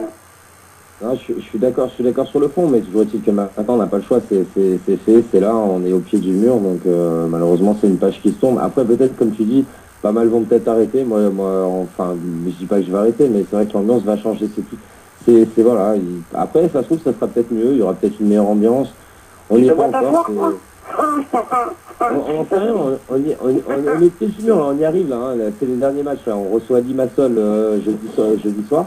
Et après, c'est dimanche la réception de Montpellier pour le dernier match au Ré. Et puis, il nous restera avec la trêve et tout, il nous restera 3 semaines avant d'accueillir Valenciennes le 21 septembre. Donc, voilà, c'est une semaine décisive pour nous. Il nous reste deux matchs. Je pense que pour beaucoup de missions, il n'y est pas encore. Il reste ce match de Limassol demain soir. Je pense que le match de Montpellier, il n'est pas encore dans les têtes. Ça va venir, je pense, à la fin de ce match, à la fin de Nice-Limassol. Et là, je pense que vraiment tout le monde va prendre... conscience. Non, maintenant, il n'y a plus qu'à se mobiliser pour pas qu'ils nous détruisent le stade. Et toi, Laurence, par rapport à ce que vient de dire Mamet, donc toi, tu n'es pas dans cette optique de boycott, où tu vas un petit peu sonder l'ambiance et prendre une décision après. Ah, tu m'entends? Ouais. On t'entend de loin. De loin, ouais. Ah ouais? Ouais, rapproche-toi, sois pas timide. Moi, au niveau du Ré, je vois les deux matchs qui arrivent. Et après, franchement, je sais, comme je vous ai dit, je sais même pas ce que je vais ressentir ou comment ça va être. Ça, comme je vous ai dit tout à l'heure, j'ai 42 ans, de vivre sans le Ré, ça m'est jamais arrivé. J'habitais en face avec ma grand-mère, donc voilà. Je sais pas du tout, je sais pas. Moi, ce que je vous conseillerais quand même, parce que je me rappelle, on avait souvent des discussions avec certains Niçois qu'on avait reçus, et d'ailleurs avec Jonathan, et qui nous disait, lui, justement, que peut-être l'erreur qu'on avait fait à Paris, c'est de s'être mis c'est facile à dire après, hein, d'avoir boycotté, de s'être mis de côté nous-mêmes. Donc c'est peut-être ça le seul risque si vraiment vous faisiez ça, ce serait peut-être d'essayer de voir si ça reste comme ça, de tout faire pour que ça reste comme ça, que si vous arrêtez, justement, c'est là en boycottant qu'ils vont peut-être pouvoir imposer des lois et qu'il y ait moins de ferveur dans le stade, et c'est le risque hein, en n'y allant pas. Maintenant, je comprends que certaines personnes n'aient pas envie d'aller là-bas, parce que bon, en plus, des gens qui ont vécu 30 ans dans un stade, c'est pas facile d'aller dans un stade, en plus, qui vous plaît pas tellement, quoi. Bah, non seulement il ne me plaît pas, parce qu'il ressemble à rien déjà d'une, et entre guillemets, je dis bien des choses à rigolo à propos de mon stade, et déjà d'une en passant. Il irait loin. Il irait très loin. Mais bon, moi je veux bien aller dans le stade. Mais si on me dit de rester assise, je fais quoi? Mais tu penses, c'est pas une peur, C'est pas une peur du parc, comme tu as vu ça au Parc des Princes, que ça te fait peur? Moi je pense pas qu'ils vous imposeront ça. Ça m'étonnerait quand même, parce qu'en plus, si vous avez des bonnes relations, vous avez vraiment peur là-bas qu'à Nice Non, mais on a des bonnes relations au stade, parce qu'on connaît tout le monde. D'ailleurs, je fais un grand coucou à tous nos stadiers, parce qu'ils sont exceptionnels. Bloc, c'est pareil, c'est le chef de la sécurité. Ok, on a des bonnes relations, mais qui me dit que dans le nouveau stade, ce sera les mêmes? Et t'as essayé d'en parler, justement, quand t'as des déjà, il y aura des stadiers, hein. Ouais, mais ceux qui sont avec sur ça, mais non. Je pense qu'ils vont être formés. Ouais, mais voilà, il y a ils les envoyaient à Limassol, c'était les envoyer en Chypre. J'ai vu des photos, ils y étaient aussi. J'ai pas fait le déplacement, mais j'ai vu des photos et ils étaient présents. Donc je pense qu'à mon avis, pourquoi les changer? Ils font très leur boulot. Ah, mais bien sûr, non, mais les nôtres resteront, oui. En plus, c'est obligé, il y a oui, pas ils vont en mettre d'autres. Ils feront pas appel à une boîte boîte de sécurité. à l'Alliance Merdas, c'est pas possible, hein. Et vous en Ils sont parlez avec obligés d'en mettre d'autres. Ils sont obligés, il n'y en a pas assez, de toute façon. Il n'y en a pas assez, c'est ce que je dis. Hein. La sécurité qui arrive, Chris, la sécurité, là, quand vous avez des bonnes relations, là, comme dit Mamélissa, vous leur en parlez un peu de ces craintes que vous avez, qu'est-ce qu'ils vous disent? Non, même pas, on n'en parle même pas. Tu sais quoi, nous, il n'y a pas de souci, hein, on s'en fout. De toute façon, c'est vrai qu'il y a un bon truc, mais moi, je vois pas pourquoi il serait pas reconduit au nouveau stade, quoi. Ouais, mais avec qu'ils soient reconduits, c'est pas le problème. Mais si obligatoirement, il y en aura d'autres. Et oui, voilà, ils seront greffés à d'autres et peut-être des supérieurs qui leur imposeront. Ouais, ben voilà. C'est pas un stade à nous, hein. Faut pas oublier que c'est pas notre stade, hein. C'est le stade. Ah bah non, ça c'est pas notre stade. C'est le club qui est responsable de la sécurité. Donc le club, peut très bien reconduire l'équipe qui est en place. Les mecs qui gèrent leur boulot, ok, il y en aura peut-être quelques-uns, mais ils vont calquer sur le modèle des anciens et basta. Là, tu vois bien pour les bâches tirées, il dit au président de club, attention les sanctions si les bâches ne vont pas. Vous aurez des sanctions. Les clubs, qu'est-ce qu'il va faire l'hiver s'il a des sanctions à cause de nos bâches dans un stade qui n'est pas à nous? Il sera obligé comme tout le monde, il sera obligé. De toute façon, c'est clair. Des gens. Non mais c'est clair, rien qu'à Saint-Etienne, hein, l'année dernière, on se rappelle qu'il avait fait un huis clos parce qu'il avait une menace d'un huis clos, donc il a fait un huis clos partiel juste, je crois, du bloc des Grenadiers ou des magistrats, je sais plus. Et voilà, c'est clair que s'il y a une pression un peu de la Ligue envers vous, c'est sûr que le président, il vous aime bien, mais il va se protéger aussi, ça c'est clair, ça c'est peut-être un risque aussi. Maintenant, il n'y a rien qui est avéré pour le moment, c'est ça. C'est un risque de perdre quelques supporters comme vous qui pouvaient donner un rythme au stade et être remplacés par d'autres, comme il est arrivé dans un certain stade dont on parle tous les mercredis maintenant. Mais honnêtement, moi ça ne me dérange pas qu'il y en ait d'autres. S'ils prennent la relève, parce qu'il faut bien laisser ça passer un jour, s'ils prennent la relève et qu'ils chantent, qu'ils dansent et qu'ils font exactement ce qu'on a fait, nous, il y a 30 ans, c'est pas grave. Au contraire. Moi, je demande que ça. Mais qu'on les laisse faire. Et ça t'embête pas de pas vivre ça, toi, par exemple? Tu évites quand même de m'appeler dimanche soir, quoi. Oui, oui. Tu feras les dettes, mamé. Parce que là, c'est comme si tu divorçais. Hein, Ah, c'est pire. C'est pire. C'est pire.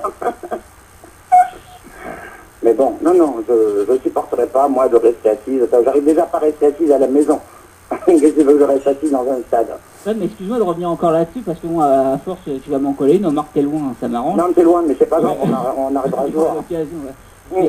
Le fait de dire, je veux pas rester assise, c'est pas sûr qu'ils vous imposent. Ils vont peut-être vous laisser peut-être moins libre qu'aurait, mais qu'est-ce qui dit qu'ils vous feront asseoir, qu'ils vous laisseront pas mettre l'ambiance? Parce que ça... Oh, tu sais, je vais te dire, On va dire qu'ils vont nous laisser rester debout 6 mois, histoire de bien remplir le stade. Parce que pour l'instant, il n'y a pas assez d'abos.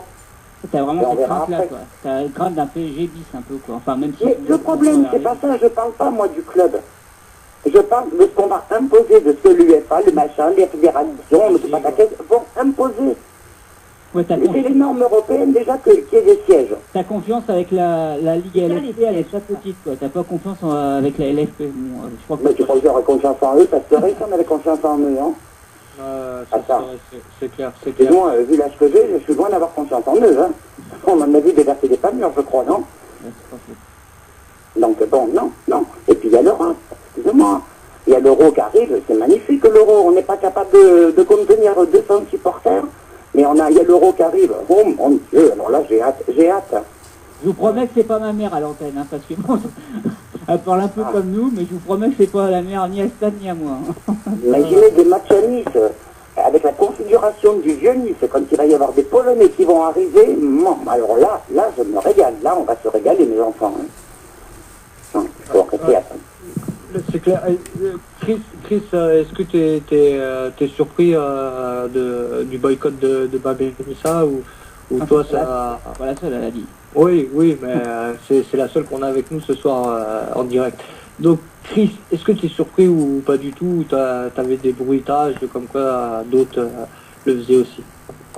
Non, pas du tout. Un peu surpris, ouais. Un peu surpris d'apprendre ça. Je trouve ça dommage parce que, bon, voilà, C'est un scoop, quoi. Comme Vous j'ai avez voilà, un scoop ce soir, Maminita, merci. comme j'expliquais tout à l'heure, c'est l'évolution. Malheureusement, on n'y peut rien. C'est comme ça. On génère de football business. Et malgré qu'on mette des banderoles ou ce que tu veux, ça n'empêchera pas le truc. Et Justement, toi, si t'empêches, si tu vois que c'est plus pareil que Corée, et que les craintes de Mamelissa s'avèrent vraies, qu'est-ce que tu ferais, toi? Ouais, tu le ferais toi aussi? c'est-à-dire, franchement, moi, je vois aucune crainte, quoi. Je vois pas le problème, moi, en fait. T'imposer un petit peu de rester assis, que Je pense pas, la je pense liberté pas. soit restreinte. Comme on a déjà discuté, voilà, à Nice, Les banderoles, franchement, par exemple, les banderoles, vous interdisez certaines banderoles. Ah, moi, ça franchement, peut à Nice- commencer par là aussi, parce que la LFP, maintenant, je pense qu'ils vont regarder et dépioter match par match pour voir, rien que pour RSOS Ligue 2. Déjà, on va passer à la télé, ce qui n'arrivait pas avant. Hein. non, mais Ça, c'est sûr. Forcément, ça, vu c'est qu'on va certain. passer à la télé, ils vont voir nos bâches, alors qu'avant, ils les voyaient pas. Hein. franchement, si t'as pas un bon actionnaire comme à Paris, tu vois, un mec qui arrive, qui claque des millions, qui t'achète une équipe de fous, qui arrive à te remplir un stade, franchement, à Nice, ça se fera jamais. Les gens, ils viennent avant tout pour l'ambiance. Parce que ça fait quelques années, on a eu des Tu équipes penses, pourraves, tu le penses stade que était toi, toujours là. tu penses qu'on va pas t'interdire de rentrer la bâche que tu veux? Attendez Non, bien. je pense pas, non, je pense pas. Franchement, Alors explique-moi pourquoi on rentrera plus notre logo. Ah bon? Ok, notre logo, si, ça va rentrer, ça. Il y a juste, voilà, Ah oui, mais c'est bon. interdit, mais le reste, tu peux le rentrer. Ah ben voilà. Moi demain je rentre avec mon truc. Et moi il est hors de question que je l'enlève. Ouais, bon, après ça, il n'y a que vous qui pouvez comprendre, mais Oui. oui. Et c'est vrai que si on nous empêche, moi aussi, hein, de faire rentrer mon truc, alors là, c'est même pas la peine. Je vais nulle part. C'est clair Ah, mais aussi. franchement, je ils vais nulle part vont pas nous empêcher. Franchement, à Nice, là, je veux dire, les supporters, tu les enlèves, il n'y a plus d'ambiance. Et Même si t'as pas Chris- Ah toujours ouais, mais du bon attends, Chris, football. tu T'es peux obligé dire d'avoir que là, des t'as pas supporters. répondu à la question de Xavier. Et si véritablement tu peux plus rester assis, tu peux plus rester debout, que tu peux plus rentrer nos banderoles, que tu peux plus chanter nos chants, qu'est-ce que tu fais? On est Répondez, loin d'y monsieur. être, on est loin d'y être. Répondez, monsieur. Ouais. On est loin d'y être. Arrête un peu, là, ça va. Mais puis je te vois demain, alors réponds. Non, franchement, moi, on est J'en loin ai eu d'y une être. pause. Je pourrais pas répondre à ça parce qu'on est loin d'y être. On a un bon dialogue avec le club. De toute façon, on grandit ensemble, ils nous suivent, ils nous arrangent tout le temps, ils font des prix sur des déplacements, ils font Oui, font le tout ce qu'ils club, peuvent. Chris, on est bien d'accord, le club. Mais il y aura un dialogue, mais je sais, regarde, tout est interdit chez nous, on le fait quand même. On a 8 clos, regarde, c'est la 3e journée, on a été à Lyon, après le match contre Rennes à 8 clos, et on a été interdit de Corse. Voilà, en 3 journées, on a vu un match, parce qu'on a fait le déplacement. Voilà, t'imagines, il y a Alors des gens tu qui sont parles pas du huis encore clos, vus. on va en reparler du huis clos. Est-ce que tu te souviens d'un Nice-Auxerre où on était à huis clos? On avait pu être en bas des populaires. Ils chantaient quand même. On a pu y aller là. Non, tu peux plus après, de toute façon. Ça me rappelle Ah Nice bah PSG, alors. Nice PSG, c'est Et pareil. notre bonne relation avec le club, elles sont où? Ils peuvent rien faire dans ces cas-là, c'est huis clos. Hein. Bah, c'est ça. Ah, ben, et avant, on pouvait, nous. Franchement, cette année, ils nous ont arrangé. Regarde, il y a eu le match contre Lille et le match contre Valenciennes. Et on a été à huis clos. La Ligue nous a mis à huis clos parquet de la tribune. Le club nous a envoyé dans le parquage visiteur. Tu vois ce que je veux dire? Ils sont mis en porte-à-faux avec la Ligue. Bon, ouais, est-ce que c'était pas mieux au niveau de la sécurité de ne savoir dedans que dehors? Le club nous soutient en tout cas. Franchement, le club nous soutient. Et... Oui, mais est-ce qu'au niveau de la sécurité, c'était pas mieux de le savoir dedans que dehors? Ouais, peut-être, mais bon, c'est comme ça. Il huis clos. Ça se serait peut-être bien passé. On l'a vu aussi à Bastia qui avait un huis clos. Le peuple corse était dans la rue. Et Stan, je peux faire une petite précision à part que le café d'hiver. S'il te plaît, hein. Oui, mais vous savez vous tenir aussi. Hein, donc, je pense que ça serait bien passé. On a blessé personne. Hein. Ben oui.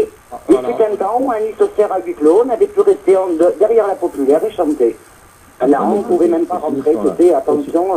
Moi, Chris, mais ça, c'était quand tu vas juste au Nice PSG, quand il y a eu le truc, c'était le GIGN, quoi. T'avais des snipers sur les toits, ils ont bloqué toute la rue, mais c'était un truc de malade, le Nice PSG. J'avais des collègues planqués dans un arbre, et les snipers, et oui, puis, ils ont capté, ils sont allés le chercher, s'il te plaît.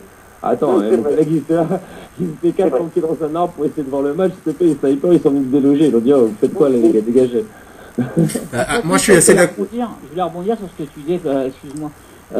C'est par rapport à, tu dis à Nice, ça serait difficile d'imaginer que ça puisse arriver, ça se fera pas tout. Mais c'est un peu ce qu'on disait aussi à Paris à l'époque, quand il y avait Autronier Boulogne, tu te disais jamais ça arrivera, ils pourront jamais rien faire. Bon, après, comme il y a un bassin de population qui est plus fort aussi à remplir à Paris, c'est vrai qu'à Nice, peut-être c'est plus dur à faire. Mais c'est possible qu'il y ait des choses, hein, parce qu'à Paris, on pensait que jamais il y a un truc comme ça serait arrivé, et c'est arrivé. Mais je dis pas que ça vous arrivera, bien au contraire, je ne le souhaite pas. Et bon, il y a aussi des conditions pourquoi il y a eu ça. Mais voilà. Je veux dire, ça peut arriver à tout le monde. Hein. Voilà, c'est pas Moi, la... je peux dire un mot. Ouais, vas-y. Après, malheureusement, on va clôturer cette partie niçoise, donc vas-y, fais-toi plaisir. Je sais que dans mon côté tribune, en seconde base, de mon côté, il y a pas mal de familles. Et il y a aussi pas mal de familles avec femmes et enfants qui disent, dans ce quartier-là, de toute manière, on n'ira pas. Parce que c'est pas possible. C'est le quartier des putes, des tox, des machins, on n'ira pas. Je dis pas un match à 11h du soir, là-bas, dans la plaine du Var, quoi. C'est bon à savoir, hein, pour les touristes. Hein. Donc, Ah, mais sérieux, je l'avais pas encore À la bonne soirée, tu fais quoi? Vu que j'avais prévu de descendre, c'est bon. Alors merci du conseil. Tu viendras voir le match à la maison. C'est clair. Ah, ouais, moi, par contre, moi, je mettrai pas 11 € par mois, je suis désolé, donc... Il faut jouer de côté, parce que voilà, Bein Sport... nous, on est en association... Après, c'est difficile, parce dans que les boycotts de tout le monde. Voilà, boycotter... Moi, c'est pas dur, je boycotte le stade, je boycotte la télé, je ni Canal ni Bein Sport. Il me reste un petit peu la radio, donc c'est déjà pas mal. Bah, filez-moi un flingue et puis je me tire une balle dans la tête, les enfants. Ah, il lui reste l'alcool quand même, il lui reste l'alcool, hein, ça personne ne peut. La réputation de... C'est sympa de bosser avec Stan, hein. C'est sympathique. Mais il a de très bonnes bières chez lui, ça c'est vrai. Ah oui, tu parles, oui. Il a de la bonne lèvre. Mes amis, merci d'avoir été avec nous. En tout cas, ma Mélissa, depuis le temps qu'on voulait t'avoir, on est vraiment content de t'avoir. Malheureusement, tu vas plus aller au stade, donc c'est pas un truc qu'on est content pour toi. Mais appelle quand tu veux, franchement, c'est un plaisir. Bon, on s'est un petit peu fait engueuler par moment, mais bon, ça nous rappelle la maison, on aime bien. Mes enfants, si je n'écris pas, c'est que je suis malade. Bon, alors ça va, tu étais en pleine forme, alors c'est tant mieux. Ben, on vous fait une bise, on vous dit à bientôt. Et merci encore à vous deux. Et vous êtes, comme d'habitude, les bienvenus quand vous voulez. Merci, bisous. Bisous. Ciao. Allez, bisous. Ciao. Voilà, mes amis, hein, c'était encore une bonne petite partie très très agréable, super sympa, on va dire, un peu comme à la maison, hein, comme dirait l'autre. Voilà, on a des avis différents. Il y a ceux qui vont boycotter cette alliance Riviera, ceux qui vont y aller sonder, hein, et ceux qui n'y croient pas, un peu comme Chris. Hein, moi j'ai beaucoup aimé. Chris, on se raconte dans les interviews de Jean-Jacques Bourdin avec les hommes politiques. Avec la belle langue de bois. Pourquoi tu dis ça? La belle langue de bois. Vous répondez, Chris? Oui, non, il a fait une belle langue de voix, j'ai trouvé ça bien. Au moins quelqu'un qui n'aura jamais besoin d'avocat. C'était une petite précision par rapport à ce que j'ai entendu, j'ai pas pu intervenir malheureusement, mais il faut aussi savoir que les différences de moyens entre des clubs de Ligue 1, c'est parce que c'est souvent les municipalités qui payent le plus dans la sécurité, c'est-à-dire les policiers, les stewards qui sont très souvent des bénévoles. Donc d'une municipalité à l'autre, d'un club à l'autre, les moyens financiers sont différents. Et j'aurais voulu dire que par rapport à la Coupe d'Europe, c'est complètement incomparable parce qu'au niveau de la Coupe d'Europe, l'État dépense beaucoup parce que effectivement les Français pardonnent en général les Jeux Olympiques, la Coupe d'Europe, les Français, enfin les Belges, je veux dire, le peuple pardonne qu'on dépense beaucoup pour la sécurité dans des événements comme ça. Et ce ne sont pas les municipalités qui payent la sécurité, les policiers, etc. Mais c'est l'État. Et c'est pour ça qu'il y a plus de sécurité en général dans les grandes compétitions plutôt que dans la Ligue 1. On peut le regretter, mais c'est comme ça.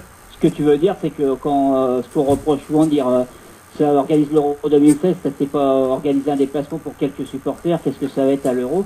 Tu veux dire que pour l'Euro, c'est ce que... L'Euro, c'est l'État qui payera, les clubs, c'est les communes qui payent. Et évidemment, elles ont pas le même budget que l'État.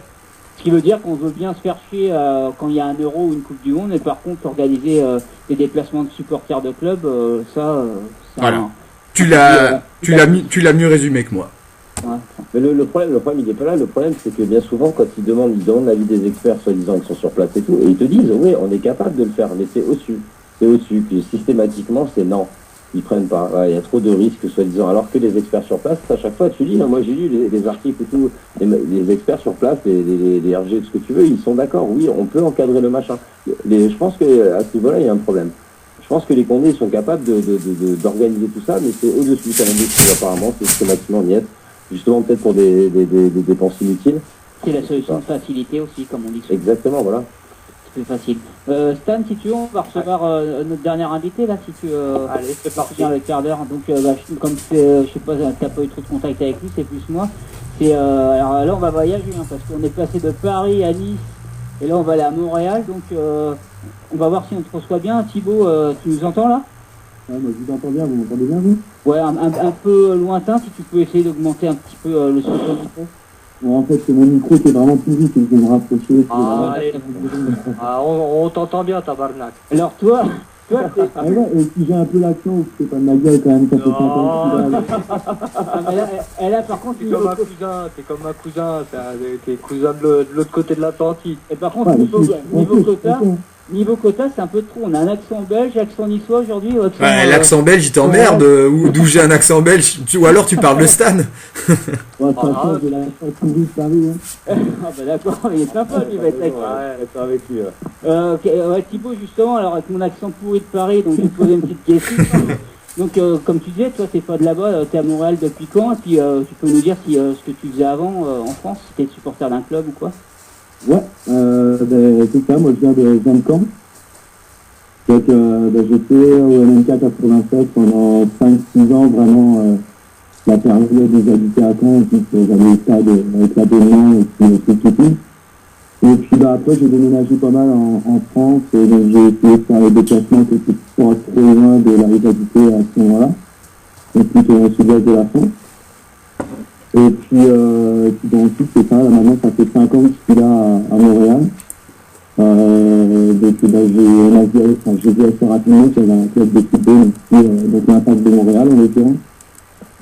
Et puis, de ce cas, j'ai assisté un peu en critique au début, là, avec les gros événements, des finales de championnat ou des participations à la Ligue des champions nord-américaine ou des trucs comme ça. Et puis, toujours un peu en critique, j'ai rejoint le club des supporters des Ultra Montréal à l'ancien MLS.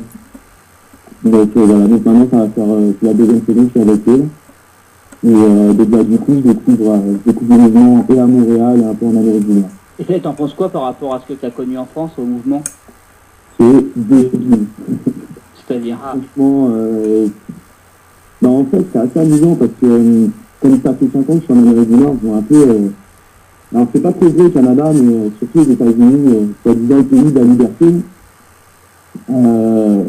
t'as le droit de tout faire, mais du moment que ça reste dans leur loi à la cour. Du coup, en fait, je me rends compte que un peu la pression qui est faite sur le mouvement en France, ça ressemble vachement à comment vit surtout les peuples américains. C'est-à-dire que tout est encadré, en fait. Il faut que tout soit géré par des instances quelque part. Si jamais ça leur échappe, c'est tout de suite de la répression. Donc c'est pour ça que j'ai cité tout à l'heure le site de nous. Là, une petite question comme ça qui est comment alors un groupe de supporters peut vivre ultra dans un pays aussi répressif qu'en France? Alors c'est ça, déjà il n'y a pas beaucoup de mouvements ultra en soi. Il y a des gros groupes de supporters, notamment à Seattle et à Portland. Et là, c'est vraiment des milliers de supporters, mais je dirais qu'il n'y a pas beaucoup de puissance vocale, ils sont assez investis, mais disons que c'est pas le mouvement ultra que nous on connaît, c'est vraiment du supporterisme. C'est pas un pays de passionnés, tu veux dire quoi? Non, ça n'a rien à voir. Non, ça n'a rien à voir. Je pense que c'est culturel surtout. Il faut s'imaginer, je pense, Thibaut, tu vas être d'accord avec moi, il faut vraiment s'imaginer qu'au Canada, au niveau culturel, on n'est pas du tout, en Belgique, on est déjà un petit peu moins par rapport à la France, mais on n'est pas du tout dans cet esprit latin, méditerranéen, très chaud au niveau des réactions, etc. C'est vraiment une culture différente. C'est pour ça que j'imagine, Thibaut, que être ultra au Canada, ça va être 10 fois plus difficile qu'en France. Parce qu'il n'y a pas du tout cette culture presque de la rébellion. Ça ressemble à la Belgique? Non, parce que nous, on a quand même une culture latine. De par la langue française, on a cette culture latine, etc. Qu'ont eu certains Canadiens il y a quelques siècles. C'est pas ça que je veux remettre en cause, mais c'est vrai que il y a vraiment un problème, enfin, c'est une différence, en tout cas culturelle. Et il y a pas la culture comme on peut le voir ici, un petit peu de la rébellion, etc. C'est pour ça que j'imagine que je voudrais pas être ultra au Canada. Moi, c'est certain. Mais déjà, il fait moins 40 et il y a des caribous. C'est calme. Non. Déjà, la saison, on joue pas en plein hiver. Elle est décalée, elle est un peu comme en Norvège. Et puis, je te rejoins qu'en partie, en fait, je sais pas si c'est des belles en fait, c'est assez particulier parce que, justement, c'est notamment, par exemple, à San Jose ou même à Montréal. Par exemple, à Montréal, le propriétaire de la franchise, donc Jay Saputo, il est de famille italienne. Donc, je crois qu'il est né au Québec, je peux pas dire des bêtises, mais quand il arrive, il y a quand même une culture assez italienne. D'ailleurs, c'est pour ça qu'on a recruté des mecs comme Divani, Lessa, ou voilà.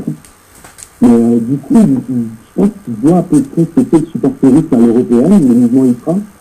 C'est un peu le cas aussi dans des clubs comme San Jose, il y a les Ultra 1906. Mais aussi, ils sont en train de traverser une période de répression là, pour des histoires obscures encore un peu. Mais oui, il y a beaucoup de supporters qui viennent d'une culture sud-américaine. Et puis, pour finir, sur la passion, ça dépend vraiment des villes. Tu vois, c'est sûr qu'à Boston, par exemple, ils ont une franchise de sport dans les 5 sports majeurs. Et c'est clair que le soccer, c'est pas du tout le sport numéro 1. Parce que je voulais dire, c'est pas vraiment le sport favori. Et en même temps, tu parles, ça dépend des villes. Je pense que c'est un peu comme dans tous les pays. Il y a des villes plus chaudes que d'autres, c'est normal. Non, c'est clair, regarde, je regarde Montréal depuis le début des vacances, je pourrais dire les vacances scolaires, depuis début juillet.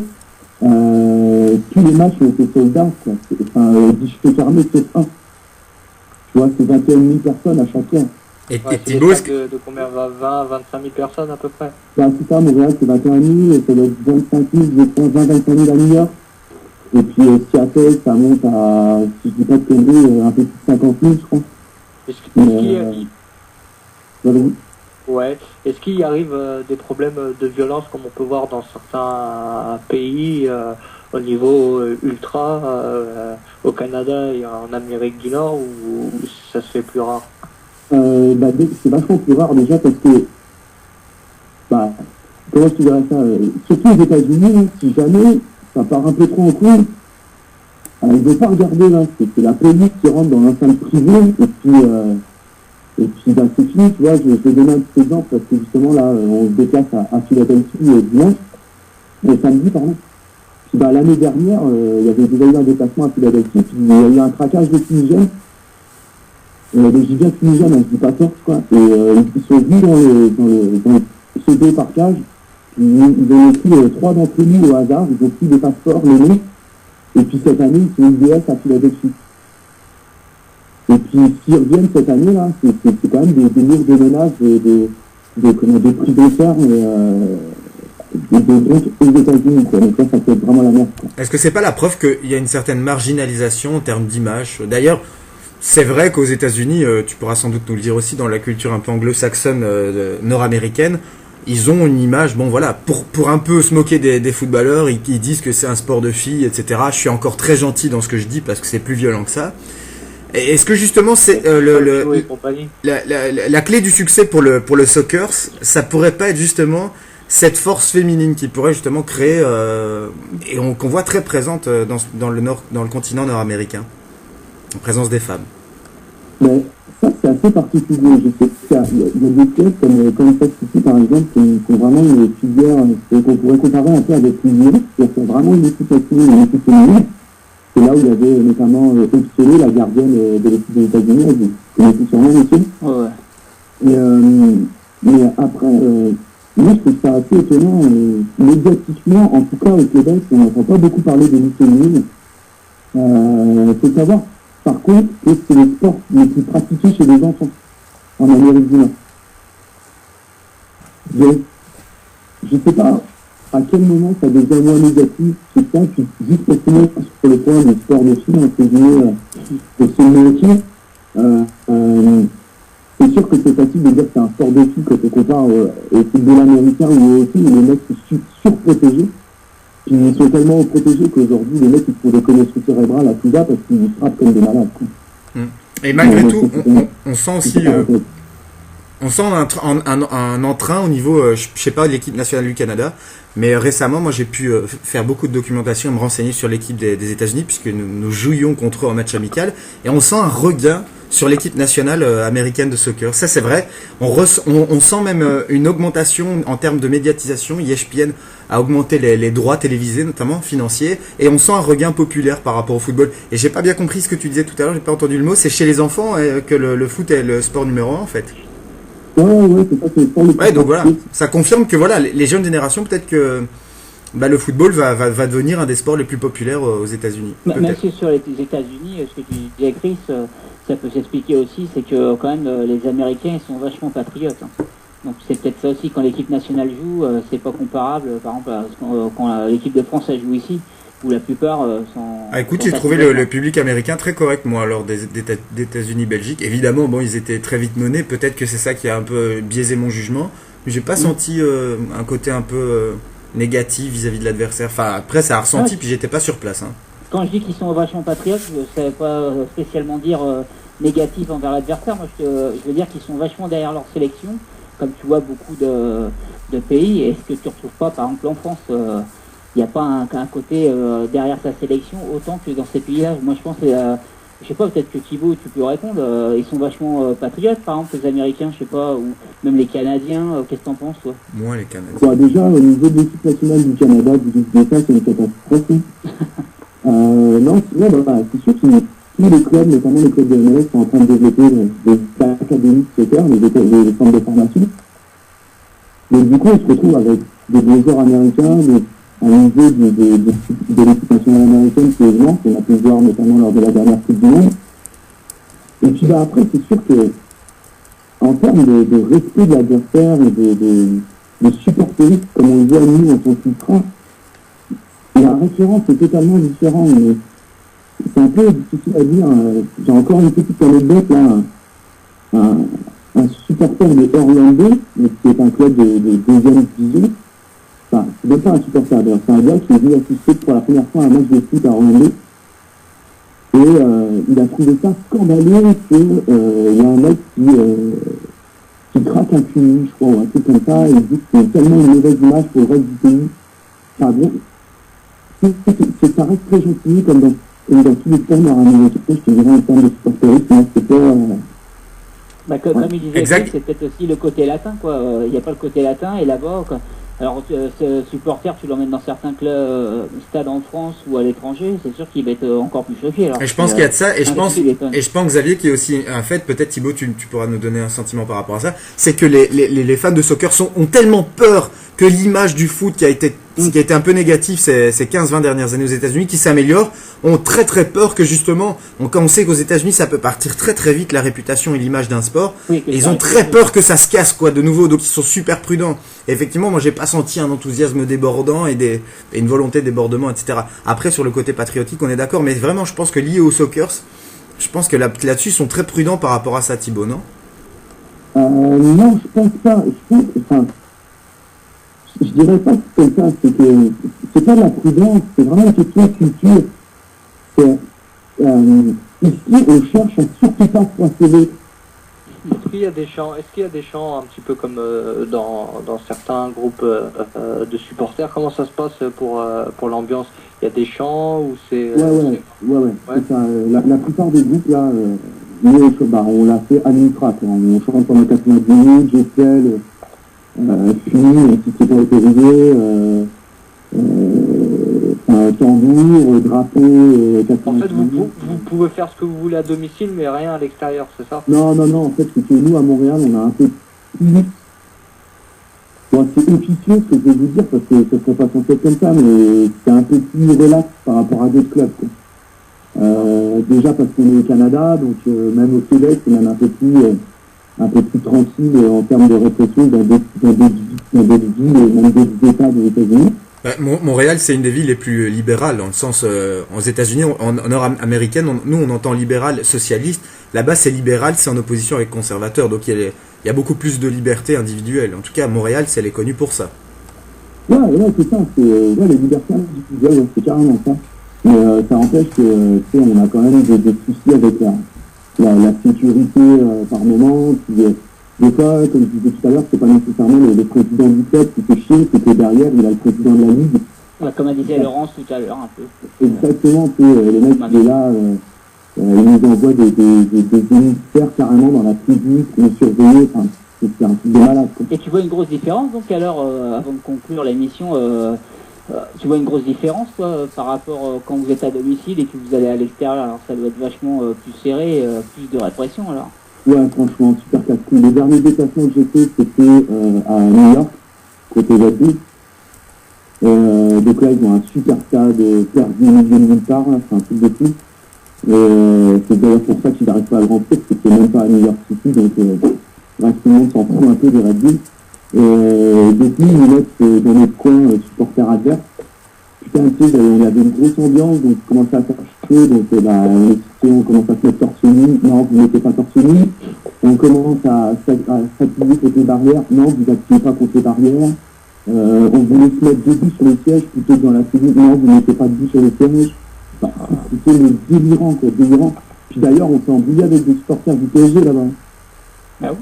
Ouais, c'est venu nous casser les couilles. PSG Club Montréal, il y a, non, c'est ça? Ouais, il y a eux, mais à New York, je sais pas, il y a des espèces de footix qui sont arrivés avec leur maillot d'Ibra l'année dernière, enfin, début d'année. Ouais, c'est des footix. Non, c'est les mecs qui connaissaient pas le nom du PSG il y a 2 ans. C'est parti en jeu de glace italien? Ouais, c'est ça, carrément. Et de Red Bull. D'ailleurs, les footix aux États-Unis, il doit y en avoir aussi. Le club des Beckham, le club des Beckham, Henry, etc. A dû attirer aussi forcément des supporters qui sont venus pour le nom des stars. Mais c'est logique, à la limite, c'est humain. Ouais, et puis tu sais pas, c'est clair que moi je peux écouter ça à fond au début, puis finalement tu te rends compte que dans la première année en MLS, le 3e et 4e match, Montréal c'est ça, le stade olympique, donc le grand stade de Montréal. Puis c'est Montréal, Los Angeles Galaxy, puis là tu remplis 60 000 personnes, quoi. Puis là tu te dis, oui c'est sûr que c'est des critiques, c'est des gens qui sont venus voir Beckham, c'est certain, mais au moins ça fait la promotion du foot en Amérique du Nord, et puis mais aussi ça nous ramène du monde sur les ultras, parce qu'on s'aperçoit que, putain, il y a des fadas qui chantent pendant 90 minutes. Oui, puis à la limite, t'as de la place, comme on dit souvent, t'as de la place pour tout le monde dans les stades. C'est pour ça que moi je combats un peu de voir qu'en France tu combats les ultras, on dit qu'au Parc des Princes les ultras ont plus tellement leur place, ou les associations de supporters. Pour moi il y a de la place pour tout le monde dans un stade, voilà, c'est pas le cas partout. Exactement, je suis d'accord avec ça. C'est clair. Mes amis, 21h31, on va conclure l'émission, encore une émission bien chargée. On te remercie Thibaut d'avoir participé à cette émission, et c'est pas trop cher quand même les déplacements là-bas quand t'es ultra ou... Ouais, les plus proches, là, dans 2 semaines, on va à Boston. C'est 6 heures de vie. C'est le plus proche. Ouais. On paye $90. Et ça fait à peu près... 110 euros. 60 euros. Ah non, l'inverse, ouais, 60 euros. Ouais, 70 euros. Et combien les abos à peu près à domicile? Cher. Là, on est en section supporter, le tarif renouvellement, parce qu'ils appellent le prix loyauté. Ah ouais, juste vite fait, tu vois que déjà qu'on renouvelle l'abonnement, on est en plein milieu de saison, quoi. Ouais. Tu vois, et ça me faisait penser à ce qui s'est passé à Paris l'année dernière, mais bon, le cas particulier Paris, quoi. Et donc là, le renouvellement, il était à $260, donc ça fait à peu près 220 euros. Donc c'est moins cher. Pour une demi-saison? Non, pour la saison. Non, ce que je te dis, c'est le renouveler pour l'année prochaine, quoi. D'accord. C'est un prix assez accessible quand même. Hein. Nous, c'est à peu près ce qu'on payait à l'époque au parc dans les dernières années. Ah, ça a quasiment doublé maintenant. Et les 210, 220 euros, c'est pour une demi-saison ou une saison entière? Non, c'est tout. Une saison complète. Ah, une saison complète? Ça reste... Ouais, non, regarde, c'est pas trop cher, mais... En sachant qu'en t'abonnant, je pense que t'es gagnant, parce que même si tu t'abonnais pas, le prix d'une place, si tu comptes tous les matchs que tu feras dans la saison, t'es largement gagnant. Hein. Après, il faut voir, hein, parce que c'est à peu près, c'est beaucoup plus cher qu'en Belgique, par exemple. C'est cher, moi, quand même. Hein. C'est beaucoup plus cher que les prix en Belgique, mais le niveau est un peu moindre par rapport à un grand championnat comme la Ligue 1. Mais c'est plus cher qu'en Belgique, par exemple. C'est sûr que le Niçois, il dit que c'est cher, c'est sûr, parce que je vais vous raconter une anecdote. Moi, quand j'étais à voir Nice-Marseille, il dit ouais, c'est cher les boissons à l'intérieur du stade. On a payé un coca à 2 euros. Moi, j'avais l'impression que c'était offert 2 euros. Ah ouais, nous, la bière dégueulasse, c'est la $10, la bière dégueulasse. Ah ouais, carrément, oui. Ah Ça, tu sais, c'est la Bud Light dégueulasse. Tu sais, quand t'as 25 microbrasseries à Montréal qui font des bières 18. Putain, c'est là que je me dis, il y a qu'à Mons que les prix sont pas chers, parce que moi je me dis, mais c'est super, quand même, c'est à 2 euros, c'est pas tellement cher, mais c'est plus cher que... Ouais. Mais enfin bon, c'est une question de petit club, hein. Je sais pas si en France c'est pareil, mais je sais qu'ici, par exemple, moi je vais... Enfin, à Nice, j'ai l'impression que les prix sont accessibles, hein, Chris. Ah ben c'est ça, ouais. Il y a des différences entre... Ici... Paris, 2 euros, le coca, à Paris c'est 10 euros. Ah mais c'est ça ce que je voulais dire, c'est qu'en France c'est pareil qu'en Belgique, ça peut passer du simple au doux, voire au triple, entre un petit club comme Mons et le plus gros club comme Anderlecht. Les prix sont vraiment, il y a des différences énormes. Et même le football canadien, je veux dire, ou quoi, ou même américain, 220 euros l'abonnement, je trouve que c'est un peu cher quand même. Ouais, pour un club, pour le niveau. Voilà, et pour le pays qui veut surtout développer ça, je veux dire, je trouve que c'est super cher, quoi. Il faut demander un abonnement à 100 euros, admettons, pour attirer du monde. Ouais, c'est pas comparable à ce que tu veux dire. Parce que eux, ils ont le football américain, ils ont le basket, ils ont le hockey. Franchement, le football, il vient après, quoi. Voilà, fait des prix limite à ras des pâquerettes, fait rentrer des gens dans le stade pour les habituer au football, quoi. Enfin, c'est cher, 120 euros, quand même. Après, il faut quand même voir aussi que... Les gens ici trouvent ça pas cher parce que, tu sais, il y a le Canadien de Montréal, historiquement la meilleure équipe de la NHL. Et puis évidemment, les billets, ce qu'ils appellent les billets de saison, l'abonnement, le moins cher, il est à, je sais pas, ça doit être dans les $2000. Ah ouais, carrément. Donc évidemment, ils vont c'est tout fou, quoi. Ah ouais, la place, c'est des génies. Comment tu veux dire, dans le public, c'est $25. Ah ouais, ça, c'est bien, quoi. Ah ouais, tu m'étonnes. Le premier concert auquel tu vas, c'est $25 minimum. Et puis il faut rappeler aussi que l'euro est plus cher pour le moment que le dollar, donc c'est aussi peut-être nous on a la perception d'une vie peut-être légèrement plus chère parce que l'euro est plus cher est plus fort que le dollar actuellement. Ah, depuis 10 ans d'ailleurs. Ouais. Voilà, les amis, 21h35, ouais. Je voulais quand même dire que à Thibaut, il nous a contacté juste avant la reprise de l'émission. C'est un tout nouvel auditeur et qu'il est venu s'exprimer. Et c'est un nouveau à écouter l'émission, donc on te souhaite la bienvenue. Et, on appelle tout le monde à faire pareil. Et surtout, tu reviens quand tu veux. C'était sympa de parler un peu. C'est un sujet qui n'avait jamais été abordé ici, je pense. Non, mais ça fait plaisir, parce qu'on entend tellement de... Je suis un peu en colère parce qu'on est très français, très arrogant. Et souvent, chez vos copains des RNC, là, on entend vraiment des conneries sur la MLS. Et c'est vrai que moi, quand je suis arrivé il y a 5 ans, j'ai regardé quelques matchs, le niveau était assez dégueulasse pour connaître. Mais franchement, chaque année, tu vois l'évolution et ça fait vraiment plaisir parce que tu commences à avoir une ligue vraiment crédible. Donc voilà. Non, mais après, faut pas écouter RMC pour si tu veux juste écouter la Ligue 1, t'écoutes RMC. Déjà moi qui suis pas déjà le calcio, la Première Ligue, la Ligue 1, t'as des mecs qui disent qu'ils racontent que de la merde. La Ligue 1, c'est à peu près cohérent parce qu'ils ont beaucoup de connaisseurs, d'experts. Donc même s'il y en a qui disent des conneries, il y en a qui rattrapent les autres, mais à peu près pour les autres championnats, ils en choisissent 3 ou 4, ils choisissent un expert qui raconte souvent de la merde. Et alors pour les autres trucs enfin, je veux dire, ils pensent que la MLS c'est comme le Sahara, quoi. Hein. C'est du niveau de l'Éthiopie. Alors là, je ne t'en parle même pas. Non, mais là, on entend tellement de trucs fous. Il y a des trucs vrais, c'est sûr que les tribunes, c'est certainement pas ce qu'on en Europe. Mais on est quand même des petits groupes comme élite. Et quand je dis petit, on est déjà quand même beaucoup à chaque match. On est environ 300-400 à chaque fois par match. Et tu sais, je pense qu'il y a des clubs de Ligue 1 qui aimeraient bien être 300-400, avoir 300-400 supporters qui chantent à 90 minutes, quoi. C'est clair, c'est clair. Ah, c'est pas mal déjà. Ouais, 300-400 c'est bien. Et tu payes combien l'abonnement Ultra au Real pour être dans les supporters, dans ton groupe de supporters? Chez moi, là. Ouais, la carte de supporter. On a une carte à 10 $. 10 $? Ouais, et puis ça fait des réduits dans 2-3 magasins de fringues à Montréal.